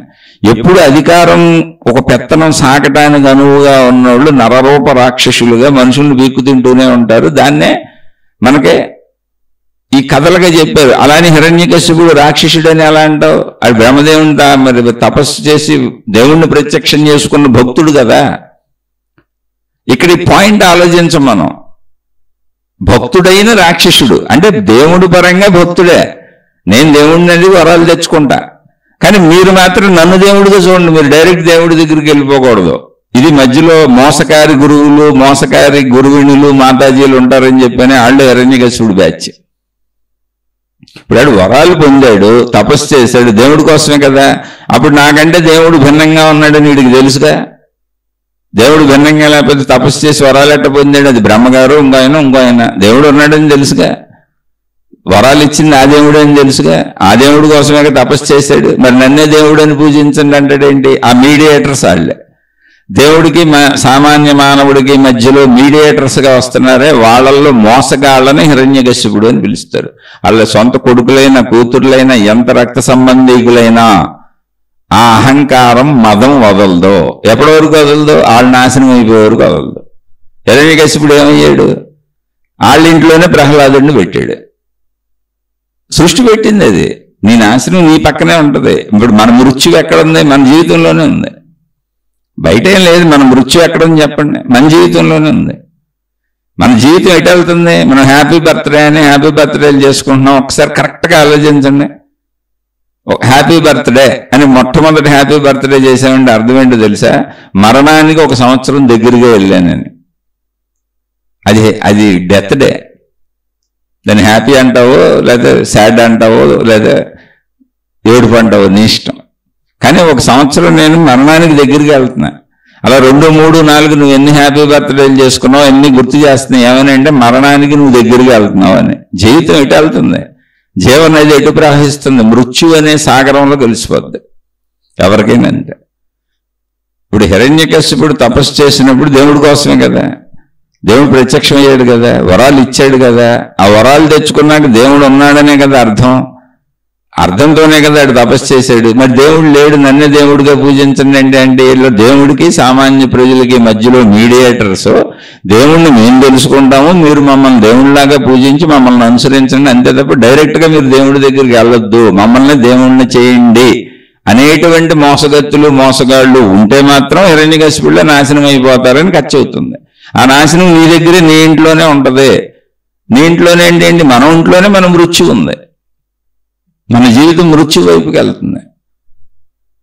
అది వాళ్ళ అబ్బాయి చెప్పాడు ప్రహ్లాదుడు, కాదు నాన్న తప్పు నాన్న అలా చేయకు నాన్న అది కాదు నాన్న, నువ్వు తప్పు చేస్తున్నావు నాన్న. ఎనం తండ్రి నిన్ను కూడా చంపేస్తానని చంపేయండి మా అబ్బాయిని అన్నాడు. అనేక సార్లు చంపేయండి అన్నాడు. ఇంకేముంది? నరసింహావతారం వచ్చి హిరణ్యకశిపుడిని చంపారేస్తారు. అంటే యద్భావం తద్భవతి. నువ్వు మామూలుగా ఆ ప్రహ్లాదుడిని ఊరుకుంటే సరిపోయేది. పళ్ళు అవతల పో, నీకు నాకు సంబంధం లేదన్న సరిపోయి చంపేయమన్నాడు. చంపేయమనేటప్పటికి నువ్వు యద్భావం ఎదుటిని చంపాలనుకుంటున్నావు కదా, తద్భవతి నీకే వస్తుంది. అది నువ్వు చచ్చిపోతావు అంతే. నేను చంపేసింది అది, నీ ఆలోచనే నిన్ను చంపేసేది. అందుకని అన్నిటికీ భయపడకండి అంటున్నా. అసలు ఇదంతా మన లోపల పుట్టేది, భయం కూడా మన లోపల పుట్టేది. ఈ కథలు ఊరుకునే ఉదాహరణ కథలు. ఇందులో తాత్వికతను తీసుకోవాలి. ఎవరో మృత్యువు తప్పించుకోలేరు. ఇప్పుడు హిరణ్యకశిపుడు ఎవడంటే దేవుడికి మనకి మధ్యలో దూత. మోసకారు దూతలందరూ హిరణ్యకశిపులు. ఎందుకని? దేవుడు ఉన్నాడని తెలిసి తపస్సు చేసి వరాలు పొంది మళ్ళీ ఎక్కడికి వచ్చి నన్నే పూజించండి అంటాడండి. నన్ను పూజించండి మీరు, నేను దేవుడిని పూజించబాకండి అంటాడండి.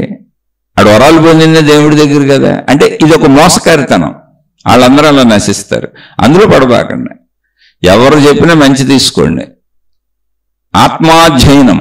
మీ స్వీయ ఆత్మలోకి వెళ్ళి ఆ మంచి మీలో ఉందో లేదో చూసుకొని చెడుని ఎలా పోగొట్టుకోవాలో చూసుకోండి. సరే, ఇది మామూలు విషయం. ఇప్పుడు ఈ శీర్షికలో నేను ప్రత్యేకంగా చెప్పదలసిన అంశం ఏంటంటే, నిన్నటి శీర్షికలో మనసు గురించి చెప్పాను, మనోసాధన చేసుకోండి అని చెప్పాను. ఇప్పుడు ఈ శీర్షికలో సహజ లక్షణాలు శరీరం ఉన్నంత వరకు ఉంటాయి, జీవన్ముక్తులకైనా మామూలు మనుషులకైనా. అయిపోవు. అయితే వాటి పర్సంటేజ్ పోద్ది. పర్సంటేజ్ అంటే అసలు జీవన్ముక్తులు చెడు చేయరు. Number 1 first point. సామాన్య మనుషులు చెడు చేస్తారు. మనం సామాన్య మనుషులుగా ఉండి కొంచెం గుణమార్పు తెచ్చుకుంటూ ప్రయత్నించుకుంటున్న సాధకులు అనుకుందాం ఊరుకునే. మనం ఈ మార్గంలో ఉన్నాం, అందుకని మనం సామాన్యులు, సాధకులం, జీవన్ముక్తులు. ఇప్పుడు ఎలా ఉంటుంది అంటే, ఎప్పటికైనా అసలు మీరు భయం పోద్ది అనుకుంటున్నారా? ఎప్పటికైనా బంధం పోద్ది అనుకుంటున్నారా? నా కొడుకు, నా కూతురు, నా భార్య, నా భర్త బంధాలు పోతాయి అనుకుంటున్నారా? అవి పోయినవి, నేను వదిలేసి వెళ్ళిపోయానని చెప్పేవాళ్ళు మోసగాళ్ళు, మోసగత్తులని ముందు నుంచి చెబుతుంది మీకు. శంకరాచార్యులు వారు తన తల్లి దగ్గర మాట తీసుకొని అమ్మ నేను ప్రజలకు మేలు చేయడానికి వెళ్తున్నాను, నాకు ఆత్మజ్ఞానం అర్థమైంది, నేను దాన్ని ప్రజలకి చెబుతాను, ఎందుకంటే ప్రజలందరూ శరీరం నేనన్న భ్రాంతిలో పడి బాధపడుతున్నారు, నువ్వు అనుమతిస్తే తప్ప నేను వెళ్ళి చెప్పలేనని అనుమతి తీసుకుని ఆయన వెళ్ళారు. అప్పుడు తల్లి అడిగింది, నాయన మరి నా పరిస్థితి ఏంటి, నువ్వు అలా సన్యాసం తీసుకెళ్ళిపోతే సంబంధ బాంధవ్యాలు లేని వ్యక్తిగా అయిపోతావు కదా, సన్యాసులకి సంబంధ బాంధవ్యాలు ఉండకూడదు కదా, మరి నన్నెవరు చూస్తారు, నాకు తలకొరు ఎవరు పెడతారు, నా పరిస్థితి ఏంటంటే, అమ్మ ఎక్కడున్నా నీకు అన్నీ చేస్తాను, నీ చివరి క్షణాలలో వచ్చి పుత్రుడిగా నా ధర్మాలన్నీ చేస్తానన్నారు. ఆయన ఎక్కడున్నా తన తల్లిని గమనిస్తానే అన్నారు. అంటే ఎంత అద్భుతమైన కథ రాశారంటే, అని మళ్ళీ అక్కడ కథని కథగా తీసుకోండి, విషయాన్ని అర్థం చేసుకోండి, తల్లిని వదలలేదు అనేది చెబుతున్నా అంతే. దానిలో మహిమలు మాయలు అద్భుతాలు తీసుకోబాకండి. కొంత సినిమాటిక్ లిబర్టీ సాహిత్యంలో సాహిత్య రచన చేసేటప్పుడు ఎదుటి వ్యక్తికి అర్థం అవ్వటం కోసం ఒక విషయాన్ని కొంత స్వాతంత్రము తీసుకొని సినిమాటిక్ లిబర్టీతో రాస్తారు. దాంట్లో మీరు మహిమలు మాయలు అద్భుతాలను తీసుకోబాకండి. మనం అవన్నీ చేయలేము, సామాన్యత. దాన్ని అర్థం చేసుకుందాం. మనం తన తల్లి నదికి వెళ్ళి నీళ్లు తెచ్చుకోవడానికి ఇబ్బంది పడుతుందని మన శంకరాచార్యులు వారు నదిని తన ఇంటి వైపుగా ప్రవహించమని ప్రార్థించారంట, తన తల్లి ఇబ్బంది పడకుండా. మా తల్లి ఇంటి ముందు నుంచి వెళ్ళు, అమ్మ నీళ్లు తెచ్చుకోలేకపోతుంది, అంత దూరం వెళ్ళాను. అంటే ఏంటి, తన తల్లి కోసం పంచభూతాలను శాసించి ప్రకృతిని శాసించి తన తల్లికి అనుకూలంగా చేస్తున్నారనే అర్థం. అంటే ఆయన ఎక్కడున్నా ఆవిడ్ని గమనిస్తున్నారనే అర్థం కాదా? ఆవిడ చనిపోయే స్థితి ఆయనకి ఎలా తెలిసింది? ఆయన వచ్చి అన్ని కార్యాలు దగ్గరుండి నిర్వహించారు, నేను వస్తానని చెప్పారు. తన తల్లి కోరుకున్న దైవ దర్శనం కూడా ఆవిడికి ఇప్పించారు, చరిత్రలో ఉంటుంది. చివరి సమయాలలో తన తల్లి పలానా దేవుణ్ణి నేను ఇష్టపడుతున్నాను, ఆ దైవాన్ని దర్శించాలనుకుంటున్నాను, ఆ దైవంలో ఐక్యం చెందాలనుకుంటున్నాను అంటే ఆయన ఆ దైవాన్ని ప్రార్థించి తన తల్లికి ఆ దైవం దర్శనం ఇచ్చేలా అక్కడ ప్రత్యక్షం అయ్యేలా చేశారు ఆయన. ఇవన్నీ ఎందుకు రాశారు చెప్పండి? ఎందుకు రాశారని మీరు మహిమల మాయలు వెతుకుతారు, అదే చావు మీతో వచ్చింది కాదు. ఆయన ఎక్కడున్నా తన తల్లి గురించి తెలుసుకుంటున్నారు, ఆవిడ క్షేమ సమాచారాలు తెలుసుకుంటున్నారు, తన కర్తవ్యం దాన్ని చేస్తూ తల్లిని వదలలేదు. చివరికి ఆవిడకి మోక్షమే వచ్చింది. ఆవిడ ఎవరిలో కలిసిపోవాలనుకుందో అక్కడ కలిసిపోయింది. ఎందుకు రాదు? ఈయనే మోక్ష పురుషుడు కదా, ఆవిడ గర్భాన్ని ధరించి పుట్టిన ఆయన మోక్షాన్ని చవటానికి, ఆత్మసిద్ధాంతాన్ని చవటానికి కదా ఆయన ప్రపంచంలోకి వెళ్ళింది. అటువంటి ఆవిడికి ఎంత జ్ఞాన వైరాగ్యాలు ఉంటాయి ఆవిడికి, ఆవిడ ఎంత మంచితనం ఉండి ఉంటుంది. లేకపోతే కొడుకుని ఎందుకు పంపుద్ది అసలు? కొడుకుని ఆవిడ ప్రజల్లోకి సేవ చేయమని పంపిందంటేనే ఆవిడ ఎంత ఉత్తమురాలు. అటువంటి ఉత్తమత్వమే కదా మోక్షం అంటే, దుఃఖరాహిత్య స్థితి కదా. మళ్ళీ చివరి కార్యాలన్నీ ఆయన చేశారు. అలాగే రమణ మహర్షి ఎన్నోసార్లు చెప్పాను, రమణ మహర్షికి సంబంధించిన ఆవిడ తల్లి అక్కడే ఉన్నారు. ఆవిడ తల్లిని మాతృభూతేశ్వరాలయం అని వాళ్ళ తల్లి దేహం మీద ఆలయం కట్టించి అక్కడ సమాధి పెట్టి ఆ సమాధి మీద శివలింగ ప్రతిష్ఠ చేసి ఇప్పటికీ అప్పటికే చిరస్థాయిగా మాతృభూతేశ్వరాలయము దేవతగా తల్లిని కీర్తించి పూజించారు. ఎవరు వదిలేరు? వదిలిపెట్టమని ఎవరు చెప్పారు?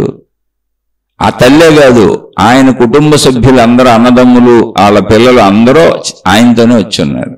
అలాగే గౌతమ బుద్ధుడిని అందరూ అనుసరించారు, తర్వాత అందరూ కలిసే ఉన్నారు. ఇది ఎక్కడ వదిలి పారిపోయే కొత్త జీవితం లేదు సార్. అలా చెప్పేవాళ్ళందరూ మిమ్మల్ని ఇబ్బంది పెడుతున్నారు, మోసం చేస్తున్నారు. అందుకని మీరు ఏదో ఇంకో కొత్త దైవ జీవితం ఒకటి ఉంది అని అనుకోబాకండి. అంతా అక్కడ ఉంది మానవ జాతే, దాంట్లో ఉత్తమంగా బతకటమే. ఆ ఉత్తమంగా బతకాలి. ఇప్పుడు శ్రీరామచంద్రుడు అసలు ఎంత ప్రాక్టికల్ స్టోరీ అండి. అందుకే రామాయణం అత్యద్భుతం. శ్రీరామచంద్రుడి దగ్గరికి వెళ్ళి స్వయంగా, అయ్యా నువ్వు దేవుడివి, విష్ణువువి, నువ్వు అసలు ఈ దుఃఖాలకు లోనవ్వకూడదు, ఈ బాధలకు లోనవ్వకూడదు, నీకు అవి లేవు, నువ్వు ఊరికి అవతారం ధరించినటువంటి వాడివే తప్ప నీకు అవి లేవు అంటే స్వయంగా శ్రీరామచంద్రుడు తన నోటితో చెప్పాడు, అయ్యా నేను దశరథ కుమారుడైన శ్రీరాముడుగా ఉంటాను, శ్రీరాముణ్ణే, నేను మామూలు మనిషినే, దశరథ కుమారుణ్ణి, నన్ను అలాగే ఉండనే ఉండే, నేను అలాగే ఉంటాను, నాకు ఆ విష్ణువు అవతారం ఈ గొడవ లేదు, నాకు తెలియదు అన్నాడు. మనిషిగా వచ్చాను కంటే మనిషిని అంతే. మహిమలో మాయలు అద్భుతాలు ప్రకటనలు ఏం లేవు. అదే రామాయణంలో అత్యద్భుతం. అది ఒక ప్రాక్టికాలిటీ. రాజ్యం వదిలిపెట్టి వెళ్ళిపోయాడు ఆయన భార్యను ఎత్తుకెళ్తే ఎంత బాధపడ్డాడు, ఎంత దుఃఖపడ్డాడు. అంటే ఎందుకు చెబుతున్నానంటే శ్రీరామచంద్రుల వారంతటా ఆయన తన భార్యను ఎత్తుకుపోతే దుఃఖపడ్డారంటే మనకు దుఃఖం రాదా? భార్య అనుబంధం ఉండదా? భార్య వియోగంతో ఆయన అసలు సతతము నిత్యము దుఃఖభరితులై ఉండేవారు ఆవిడ వచ్చే వరకు. అలానే ధర్మ పరిపాలన తప్పలేదు, పెద్ద పెద్ద యుద్ధాలే చేశారు ఆవిడ కోసం. అంటే ఏంటి, ఫీలింగ్స్ ఉండవా? మీరు నాకు భయం కలిగిందంటారేంటి? స్నేహితుడు చనిపోతే భయం కలిగి ఉంటుంది, సహజం అది. అవి కాసేపే ఉంటాయి. జ్ఞానులు స్పందిస్తారు. మానవ శరీరంతో ఉన్న ఎవరికైనా స్పందన అంతేనండి. దేవుడైనా, జ్ఞానైనా, మామూలు మనిషి అయినా, మనమైనా, ఎవరైనా అంతే. సామాన్యులలో చెడు ఎక్కువ ఉంటుంది. అంటే సామాన్యులకి మిగిలిన వాళ్ళకి తేడా ఏంటి అంటే సామాన్యులలో చెడు ఎక్కువ ఉంటుంది. శరీరము నేనన్న భావన చేత చెడబనులు ఎక్కువ చేస్తారు. ఫీలింగ్స్ అంతే, ఫీలింగ్స్ ఎక్కడికి పోవు. మొత్తం రామాయణం చదువుకొని శ్రీరామచంద్రుడు ఎన్ని భావాలకు గురయ్యారు వెళ్ళి చూడండి. సహజ మన భావాలన్నీ ఉంటాయి అక్కడ. లక్ష్మణుడు పడిపోతే ఏడ్చారు ఆయన. అలా శ్రీకృష్ణుడికి లేరా? తల్లిదండ్రులు లేరా? తన అన్నమాట అసలు జవదాటేవాడు కదా ఆయన. బలరాముడికి ఎప్పుడూ కూడా బలరాముడికి కోపం రాకుండా ఒకవేళ ఏమైనా నిర్ణయాలు తీసుకోవాల్సి వస్తే ఆయన్ని నొప్పించకుండా లౌక్యంగా వ్యవహరించి చేసేవాడు ఆయన శ్రీకృష్ణ భగవానుడు. ఎందుకని తన అన్నని అనేక సందర్భాల్లో బలరాముడు నేను కృష్ణుడికి ఎదురు ఉండను అన్నాడు ఆయన. అనేక సందర్భాల్లో బలరాముడికి దుర్యోధనుడు అంటే ఇష్టం, కానీ నేను కృష్ణుడికి ఎదురు రాను కనుక అసలు యుద్ధమే చేయను అన్నాడు ఆయన. ఎంత సఖ్యతతో ఉన్నారు వీళ్ళు. శ్రీకృష్ణుడు తన భార్యలతో ఎలా ఉండేవారు ఆయన, అనుబంధం అంతా ఎలా ఉండేది. అలాగే భక్తిలో మరి ఎలా ఉన్నారు రాధాకృష్ణులు. మీరు దాన్ని మళ్ళీ ఒక తుచ్చమైనటువంటి విధానంలో ఆలోచిస్తే మీకు చెప్పడానికి ఏం లేదు. అక్కడ భక్తిలో రకరకాలు ఉన్నాయి. ఇవన్నీ కూడా మానవ సంబంధ బాంధవ్యాలు. అంటే ప్రేమ ఉన్న చోట ప్రేమ ఉంటుంది. ఇప్పుడు పెళ్ళి అవ్వలేదండి, ఎవరినన్నా ప్రేమించుకుంటున్నాం అనుకోండి, ప్రేమ ఎందుకు ఉండదు మనిషిలో? ఇప్పుడు పెళ్ళి అయిపోయింది, మనకు వేరే వాళ్ళతో పెళ్ళి అయింది, ఎప్పుడన్నా ప్రేమించిన వాళ్ళు గుర్తొచ్చారు, గాఢంగా ప్రేమించాం అనుకోండి, ప్రేమ పోద్దా? కానీ పెళ్ళి అయింది కనుక తప్పు చెయ్యం. చచ్చా లేదు మనం ధర్మంగా ఉండాలని మళ్ళీ వాళ్ళ జోలికి వెళ్ళడం. ఎప్పుడన్నా కలిశారనుకోండి, అభిమానం ఉండదా? మనసులో ఉంటుంది. ప్రేమ వేరు, శారీరక కోరిక వేరు. అలాగే నా బిడ్డ, నా భార్య, నా భర్త, నా పిల్లలు, నా అన్న, నా తమ్ముడు, నా తండ్రి, నా తల్లి ఎందుకు ఉండవు? అన్నీ ఉంటాయి. జీవన్ముక్తులకైనా అన్నీ ఉంటాయి సార్. జీవన్ముక్తులు ప్రాపంచిక వ్యవహారాలు తక్కువ చేస్తారు కనుక వాళ్ళకి లేనట్టు కనపడతాయి. సామాన్యమైనటువంటి ప్రజలు ప్రాపంచిక వ్యవహారాల్లో పూర్తిగా మునిగిపోయి ఉంటారు కనుక వాళ్ళు చెడ్డ పనులు ఎక్కువ చేస్తున్నట్టు కనపడతాయి. అటు సామాన్యులు కాకుండా ఇటు జీవన్ముక్తులు కాకుండా మనబోటోళ్ళు ఇలా చెప్పుకుంటూ పూర్తి మంచిలోకి రాలేక పూర్తి చెడులోనూ ఉండలేక మధ్యలో సాధకులమో కాదో మనకే తెలియక, పొందానో పొందలేదో, అర్థమైందో అర్థం కాలేదో తెలియక ఆ మిడిమిడి జ్ఞానంతో ఆ తడబడుతూ అడుగులేస్తున్న సాగుతున్న మనకే కన్ఫ్యూజన్ ఉంటుంది. ఏమైనా కన్ఫ్యూజను? పూర్తి సామాన్యుడిని అనుకో, చెడు చేసుకుంటూ పోతాను, పూర్తి శరీర భావనలు పట్టించుకొని ఎవరిని. పూర్తిగా జీవన్ముక్తుడయ్యాననుకో, అప్పుడు అసలు అలా బతుకుతాను కాబట్టి నాకు ఆ భావాలు తెలుస్తాయి. కానీ ఇప్పుడు కూడా తెలిసిన జీవన్ముక్తులకు కూడా అన్ని రకాల భావాలు ఉంటాయి, బాధ ఉంటుంది, ఇబ్బంది ఉంటుంది. కానీ ఎక్కువ కార్యాలు చేయరు కాబట్టి మనకు కనపడవు. అయ్యి ఎక్కువ బాధపడుతున్నట్టు కనపడదు. సంబంధ బాంధవ్యాలు ఉంటాయి. రామాయణం మొత్తం అది కాదా? కృష్ణ చరిత్ర, మహాభారతాలన్నీ అవి కాదా? అనేక మంది దేవుళ్ళు, దేవతలు యేసుక్రీస్తుకి సెలవు కొట్టారు. బతుకున్న మనిషికి మేకులు కొట్టి చంపేశారు. సెలవు కొట్టారు. కొడుతున్నప్పుడు ఆయన ఏమన్నారు? ఎంత బాధ పెట్టకూడదని వీళ్ళకి తెలియదు. ఎదుటి వ్యక్తిని ఎంత బాధ పెట్టకూడదు, మేకులు కొడుతుంటే ఎంత బాధగా ఉంటుందో వీళ్ళకి తెలియదు. తెలియక చేస్తున్నారు కాబట్టి ప్రభువా వీళ్ళని క్షమించు అంటే ఎంత కష్టం వెళ్ళి వాళ్ళకి ఇవ్వబాక, అది ఆ కష్టం నాకు తెలుస్తుంది అన్నారు. అక్కడ మనం విషయాన్ని గుర్తించాలి. ఆయన యేసుక్రీస్తు, ఆయన రాముడు, ఆయన మతమా, మార్గం, ఇవన్నీ ఎందుకు? అందులో సత్యం తీసుకో. ఏదైతే ఏంటి ఇప్పుడు నువ్వు బతకడానికి కదా నీకు కావాల్సిందే.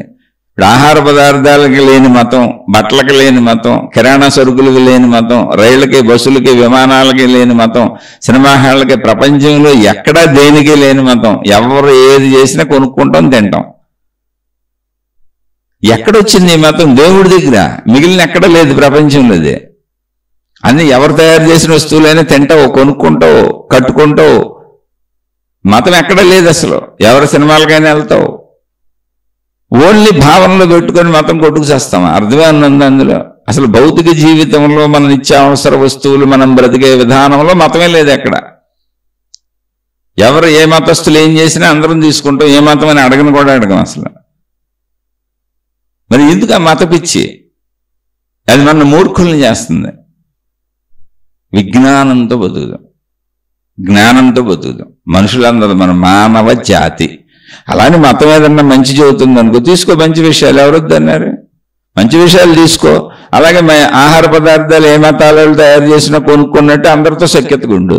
బట్టలు ఏ మతం వాళ్ళు తయారు చేసినా కొనుక్కొని కట్టుకుంటున్నట్టు అందరితో సఖ్యతగుండు. వస్తువులు, విషయాలు ప్రపంచంలో నీకు కావలసినవన్నీ ఏ మతపోళ్ళు చేసినా అందరూ కొనుక్కొని అన్ని అనుభవిస్తున్నట్టుగా అందరితో సఖ్యతగుండు.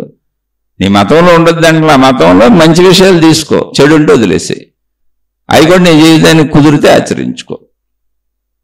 ఇక్కడ నేను చెప్పదలిచిన అంశము, ప్రాముఖ్యమైన అంశం ఏంటి అంటే, జీవన్ముక్తులకైనా మామూలు మనుషులకైనా బంధాలు, బంధుత్వాలు అలాగే ఉంటాయి. సామాన్య జనులుగా ఉన్న మనం ఎక్కువ ప్రపంచంలో కలిసిపోయి ఉంటాం కనుక, ఎక్కువ వ్యవహారాలు చేస్తూ ఉంటాం కనుక, ఎక్కువ కుటుంబ సభ్యులతో విషయాలతో కలిసి ఉంటాం కనుక మనకు ఆదుర్దాలు ఎక్కువ ఉన్నాయేమో అని మనకు అనిపిస్తుంది. కాదు, అందరికీ ఉంటాయి, జీవన్ముక్తులకు కూడా ఉంటాయి. కానీ వాళ్ళు తక్కువ పని చేస్తారు.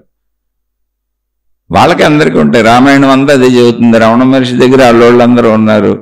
ఆఖరికి మీకు మనకి వ్యాస మహర్షి, ఇన్ని పురాణాలు, ఇన్ని గ్రంథాలు, వేదాలు సమస్తం మనం మాట్లాడుకుంటున్నటువంటి జ్ఞాన పరంపర ఏదుందో దాన్నంతా ఒక పద్ధతికి తీసుకొచ్చి మానవాళికి అందేటట్టుగా రకరకాల విధానాలలో తయారు చేసింది ఆయనే. పూర్తి జ్ఞాన విధానాలుగా, అంటే జ్ఞానకాండగా, పూర్తి భక్తికాండగా, పూర్తి కర్మకాండగా, అలా రకరకాలుగా చెప్పారు. ఏ స్థాయిలో వాళ్ళకి అలా అర్థమవుద్దని.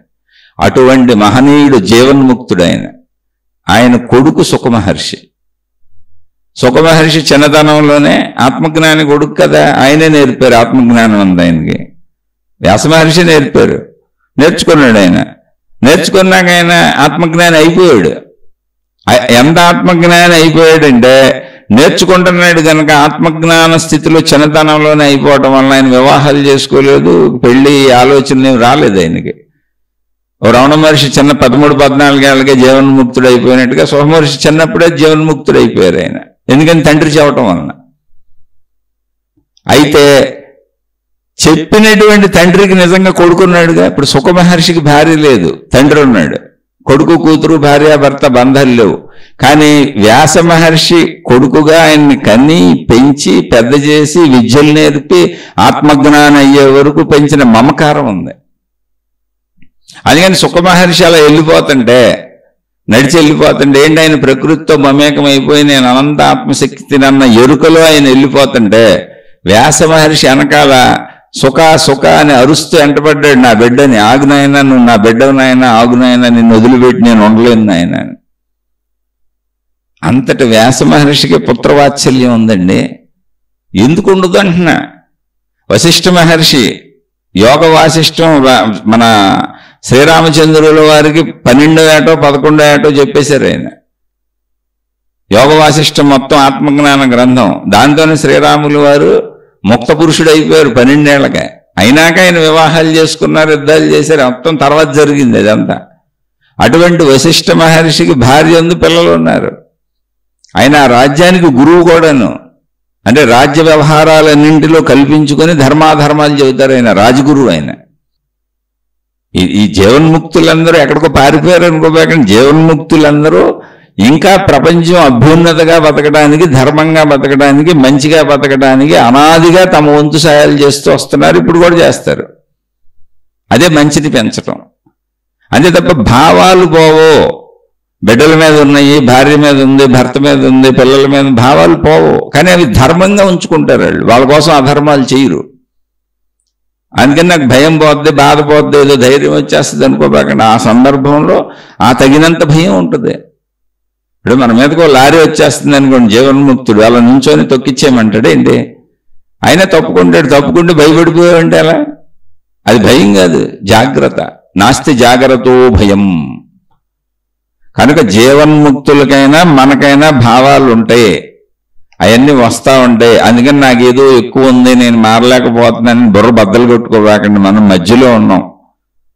అటు మంచోళ్ళము కాదు, ఇటు చెడ్డోళ్ళము కాదు. చెడు నుంచి మంచిలోకి ట్రాన్స్ఫార్మేషన్ జరుగుతున్న స్థితిలో ఆధ్యాత్మిక చదువు, ఆత్మజ్ఞాన చదువు చదువుకుంటున్న సామాన్యులం. మనకంటే సామాన్యులకి అసలు ఈ గొడవ లేదు. శరీరం నేను అనుకుంటూ బతికేసుకుంటూ వెళ్ళిపోతారు. తప్పులో ఒప్పులో వాళ్ళకి నచ్చినవి చేసుకుంటారు. మనకంటే ఉత్తములు జీవన్ముక్త స్థితిని పొందేసిన వాళ్ళకే గొడవ లేదు. కానీ భావాలు ఉంటాయి, బంధాలు ఉంటాయి. కాదే తక్కువ పనులు చేస్తారు కనుక మనకు అవి ఎక్కువ కనపడవు. పైగా అటువంటి జీవన్ముక్తులు ప్రపంచంలో చాలా తక్కువ మంది ఉంటారు. అందువలన కూడా మనకు కనపడదు జీవన్ముక్త స్థితి ఎలా ఉంటుందని. అందుకే గ్రంథాలు రచించి చూపించారు. మనకి అనేక కథల ద్వారా మనకి అందించారు, గ్రంథాల రూపంలో, సాహిత్యం ద్వారా. ఇప్పుడు మనలాంటి వాళ్ళు అంటే చెడు నుంచి మంచికి వెళ్దామని ఆధ్యాత్మిక చదువు, ఆత్మజ్ఞాన చదువు చదువుకుంటూ మళ్ళీ ఏ మతాలలోనూ ఇరుక్కుపోకుండా, ఏ మార్గాల్లోనూ ఇరుక్కుపోకుండా, ఇరుక్కుపోవటం అంటే ఏంటి, నాదే కరెక్ట్ నీ తప్పని వాగ్వివాదాలు చేసేవాళ్ళు. మిగిలిన వాళ్ళు ఇరుక్కుపోయిన వాళ్ళు కాదు. ఇతరులతో ఘర్షణలు పడేవాళ్ళే ఇరుక్కుపోయిన వాళ్ళు. మాదే రైటు, మా గురువే రైటు, మా మతమే రైట్ అని ఘర్షణలు పడేవాళ్ళు మాత్రమే మళ్ళీ చెబుతున్నా. మిగిలిన వాళ్ళంతా మంచోళ్ళే. ఇలా చెడు నుంచి మంచికి వెళ్దామని ఆ ఆత్మజ్ఞాన చదువు, ఆధ్యాత్మిక చదువు చదువుకుంటూ కుదిరితే ఆ మంచి నుంచి మోక్షానికి కూడా వెళ్దామని మధ్య మార్గంలో నడి మధ్యలో ఉన్నోళ్ళు ఉంటారు. అటు కాదు ఇటు కాదు నడుస్తున్నారు వాళ్ళు. వాళ్ళకి ఈ సంశయాలు వస్తాయి. కానీ సంశయాలు వచ్చినప్పుడు గుర్తుపెట్టుకోండి, అన్ని భావాలు అందరికి ఉంటాయి. శరీరం ఉన్నంత వరకు ఈ జీవన్ముక్తులకి ఆ భావాలే ఉంటాయి, దేవుళ్ళకే ఆ భావాలే ఉంటాయి. దైవావతారుల చరిత్రలన్నీ చదువుకోండి, మనకున్న భావాలన్నీ ఉంటాయి. కానీ తప్పులు చెయ్యరు అంతే. ఏంటి తేడా సామాన్యులకి, ఈ దేవుళ్ళకి, గురువులకి, మహాత్ములకి, జ్ఞానులకి, జీవన్ముక్తులకి తేడా ఏంటంటే జస్టాళ్ళు ఎవరో తప్పులు చేయరు, సామాన్యులు తప్పులు చేస్తారు. మనం తప్పులు చేయకుండా వెళ్ళిపోవటమే. మిగిలిన భావాలు అలాగే ఉంటుంది. భయము, బాధ, దుఃఖం అన్నీ ఉంటాయి. పాముస్తే భయపడకుండా ఎందుకుంటాం? మనం భయపడతాం. అది సహజ స్పందన అండి. శరీర స్పందనలు పోవో శరీరం ఉన్నంత వరకు. అలాగే శరీరం ఉన్నంత వరకు మనోస్పందనలు కూడా ఉంటాయి. ఈ విషయాన్ని మీరు గుర్తించాలి. అంతే తప్ప నాకు ఏదో అయిపోతుంది, నేను భయపడకుండా ఉండలేకపోయానండి, నాకు జ్ఞానం రాలేదా అంటే ఈ బండరాళ్ళు భయపడకుండా ఉంటాయి. మనుషులు చచ్చిపోతే, మనుషులు చచ్చిపోయినా, మనుషులకి ప్రాబ్లమ్స్ వచ్చినా, ఇబ్బందులు వచ్చినా, కష్టాలు వచ్చినా, నష్టాలు వచ్చినా, మనుషులు బాధపడుతున్నా ఆ బాధకి స్పందించకుండా ఉండేయండి తెలుసా బండరాళ్ళు. ఏం చెట్లు కూడా స్పందిస్తే ఏం చెబుతున్నారు వృక్షశాస్త్రం. నువ్వు చక్కగా వెళ్ళి ప్రేమగా మాట్లాడితే చెట్లు బాగా పెరుగుతాయి అంట. నువ్వు అలా ప్రేమగా నిమిరితే వాటికి తెలుస్తుంది అంట. జంతువులకైతే అలాగే తెలుస్తుంది. జంతువులు పెంచుకుంటున్నారుగా, చెట్లకు కూడా తెలుస్తుంది అంట. ఒట్టి బండరాళ్లే నీకు అలా స్పందించకుండా ఉంటాయి. అందుకని బండరాళ్ళు అవ్వటం జ్ఞానం అనుకోబాకండే. స్పందన ఎప్పుడు ఉంటుంది. ఇంకా మంచి వాళ్ళకి స్పందన ఇంక ఎక్కువ ఉంటుంది. అలానే సహజంగా మరణ భయం ఉండటం, మన వాళ్ళకి ఏమన్నా ఇబ్బంది వస్తే మనకు బాధ కలగటం, ఇవన్నీ సహజ విషయాలు. మీరు చెడు చేయకుండా ఉండటం ఒక్కటే మీరు చేయవలసింది. మిగిలిన అన్ని శరీరం ఉన్నంత వరకు ఉంటాయి, మనసు కూడా శరీరం ఉన్నంత వరకు ఉంటుంది. జీవన్ముక్త స్థితి అనేది మానవుడి యొక్క అంతిమ స్థితి. అంటే ఉత్తమ మానవుడిగా హయ్యెస్ట్గా, నువ్వు బాగా హయ్యెస్ట్గా మనిషి ఎంత మంచి వరకు వెళ్ళొచ్చు అంటే జీవన్ముక్త స్థితి లాస్ట్ అంతే. ఇంకా అంతకంటే వెళ్ళటానికి అసలు స్టేజీలు లేవు ఇక్కడ. దుర్మార్గుడుగా ఉండొచ్చు, నీచుడుగా ఉండొచ్చు, రాక్షసుడిగా ఉండొచ్చు. చిచ్చి దుర్మార్గాలు ఎందుకు, రాక్షసత్వం ఎందుకని సామాన్య మనిషిగా బతకొచ్చు. అంటే అసలు ఏ చెడు చేయకుండా మామూలుగా బతకొచ్చు. లేదు చెడు చేయకుండా మామూలుగా బతకటం ఏంటంటే మంచి చేయొచ్చు, మంచి తగుమాత్రంగా చేయొచ్చు. మంచి తగుమాత్రంగా చేయడం ఏంటి, మంచినే జీవితంగా బతుకుతాను, అసలు త్యాగమయ జీవితం జీవిస్తాను, అసలు నేను ఎక్కడ దాకా వెళ్ళిపోతానంటే జీవన్ముక్తుడు వరకు వెళ్ళొచ్చు. అది లాస్ట్. ఇటు రాక్షసుడి వరకు కిందకి వెళ్ళొచ్చు చెడ్డ పనులతో, జీవన్ముక్తుడి వరకు పైకి వెళ్ళొచ్చు మంచి పనులతో. కానీ భావాలన్నీ అలాగే ఉంటాయి, ఎక్కడికి పోవు. శరీరం ఉన్నంత వరకు శారీరక భావాలు ఉంటాయి. మీరు బండరాళ్ళు కాదు. శరీరం ఉన్నంత వరకు మనసు పనిచేస్తూ ఉంటుంది. ఎందుకంటే మనం బండరాళ్ళం కాదు. బండరాళ్ళు అవటం, స్పందించకుండా ఉండటం జ్ఞానం అని పొరపాటు పడకండి. అందుకని ఈ శీర్షిక మళ్ళీ ప్రత్యేకంగా నిన్నటి శీర్షికకి కంటిన్యూటీగా చెప్పాను. ఒకవేళ అర్థం కాకపోతే మళ్ళీ అడగండి, మళ్ళీ చెప్పుకునే ప్రయత్నం చేద్దాం. శుభమస్తు. మీకు, మీ కుటుంబ సభ్యులకు మేలు చేకూరుగాక. మరలా మరొక కొత్త శీర్షికతో కలుసుకుందాం. నేను చెప్పింది మీకు నచ్చకపోయినా, నేను చెప్పింది మీకు అసలు అర్థమే కాకపోయినా ఏదో అతనికి నచ్చినట్టు చెబుతున్నాడు అని మీరు అనుకున్నా దయించి వినబాకండి. నేను చాలా సామాన్య మానవుణ్ణి, నన్ను క్షమించి వదిలేయండి. మీకు నచ్చిన మార్గాలలో మీ దారుల్లో మీరు హాయిగా సాగిపోండి. శుభమస్తు. మీకు మీ కుటుంబ సభ్యులకు మేలు చేకూరుగాక. మరలా మరొక కొత్త శీర్షికతో కలుసుకుందాం.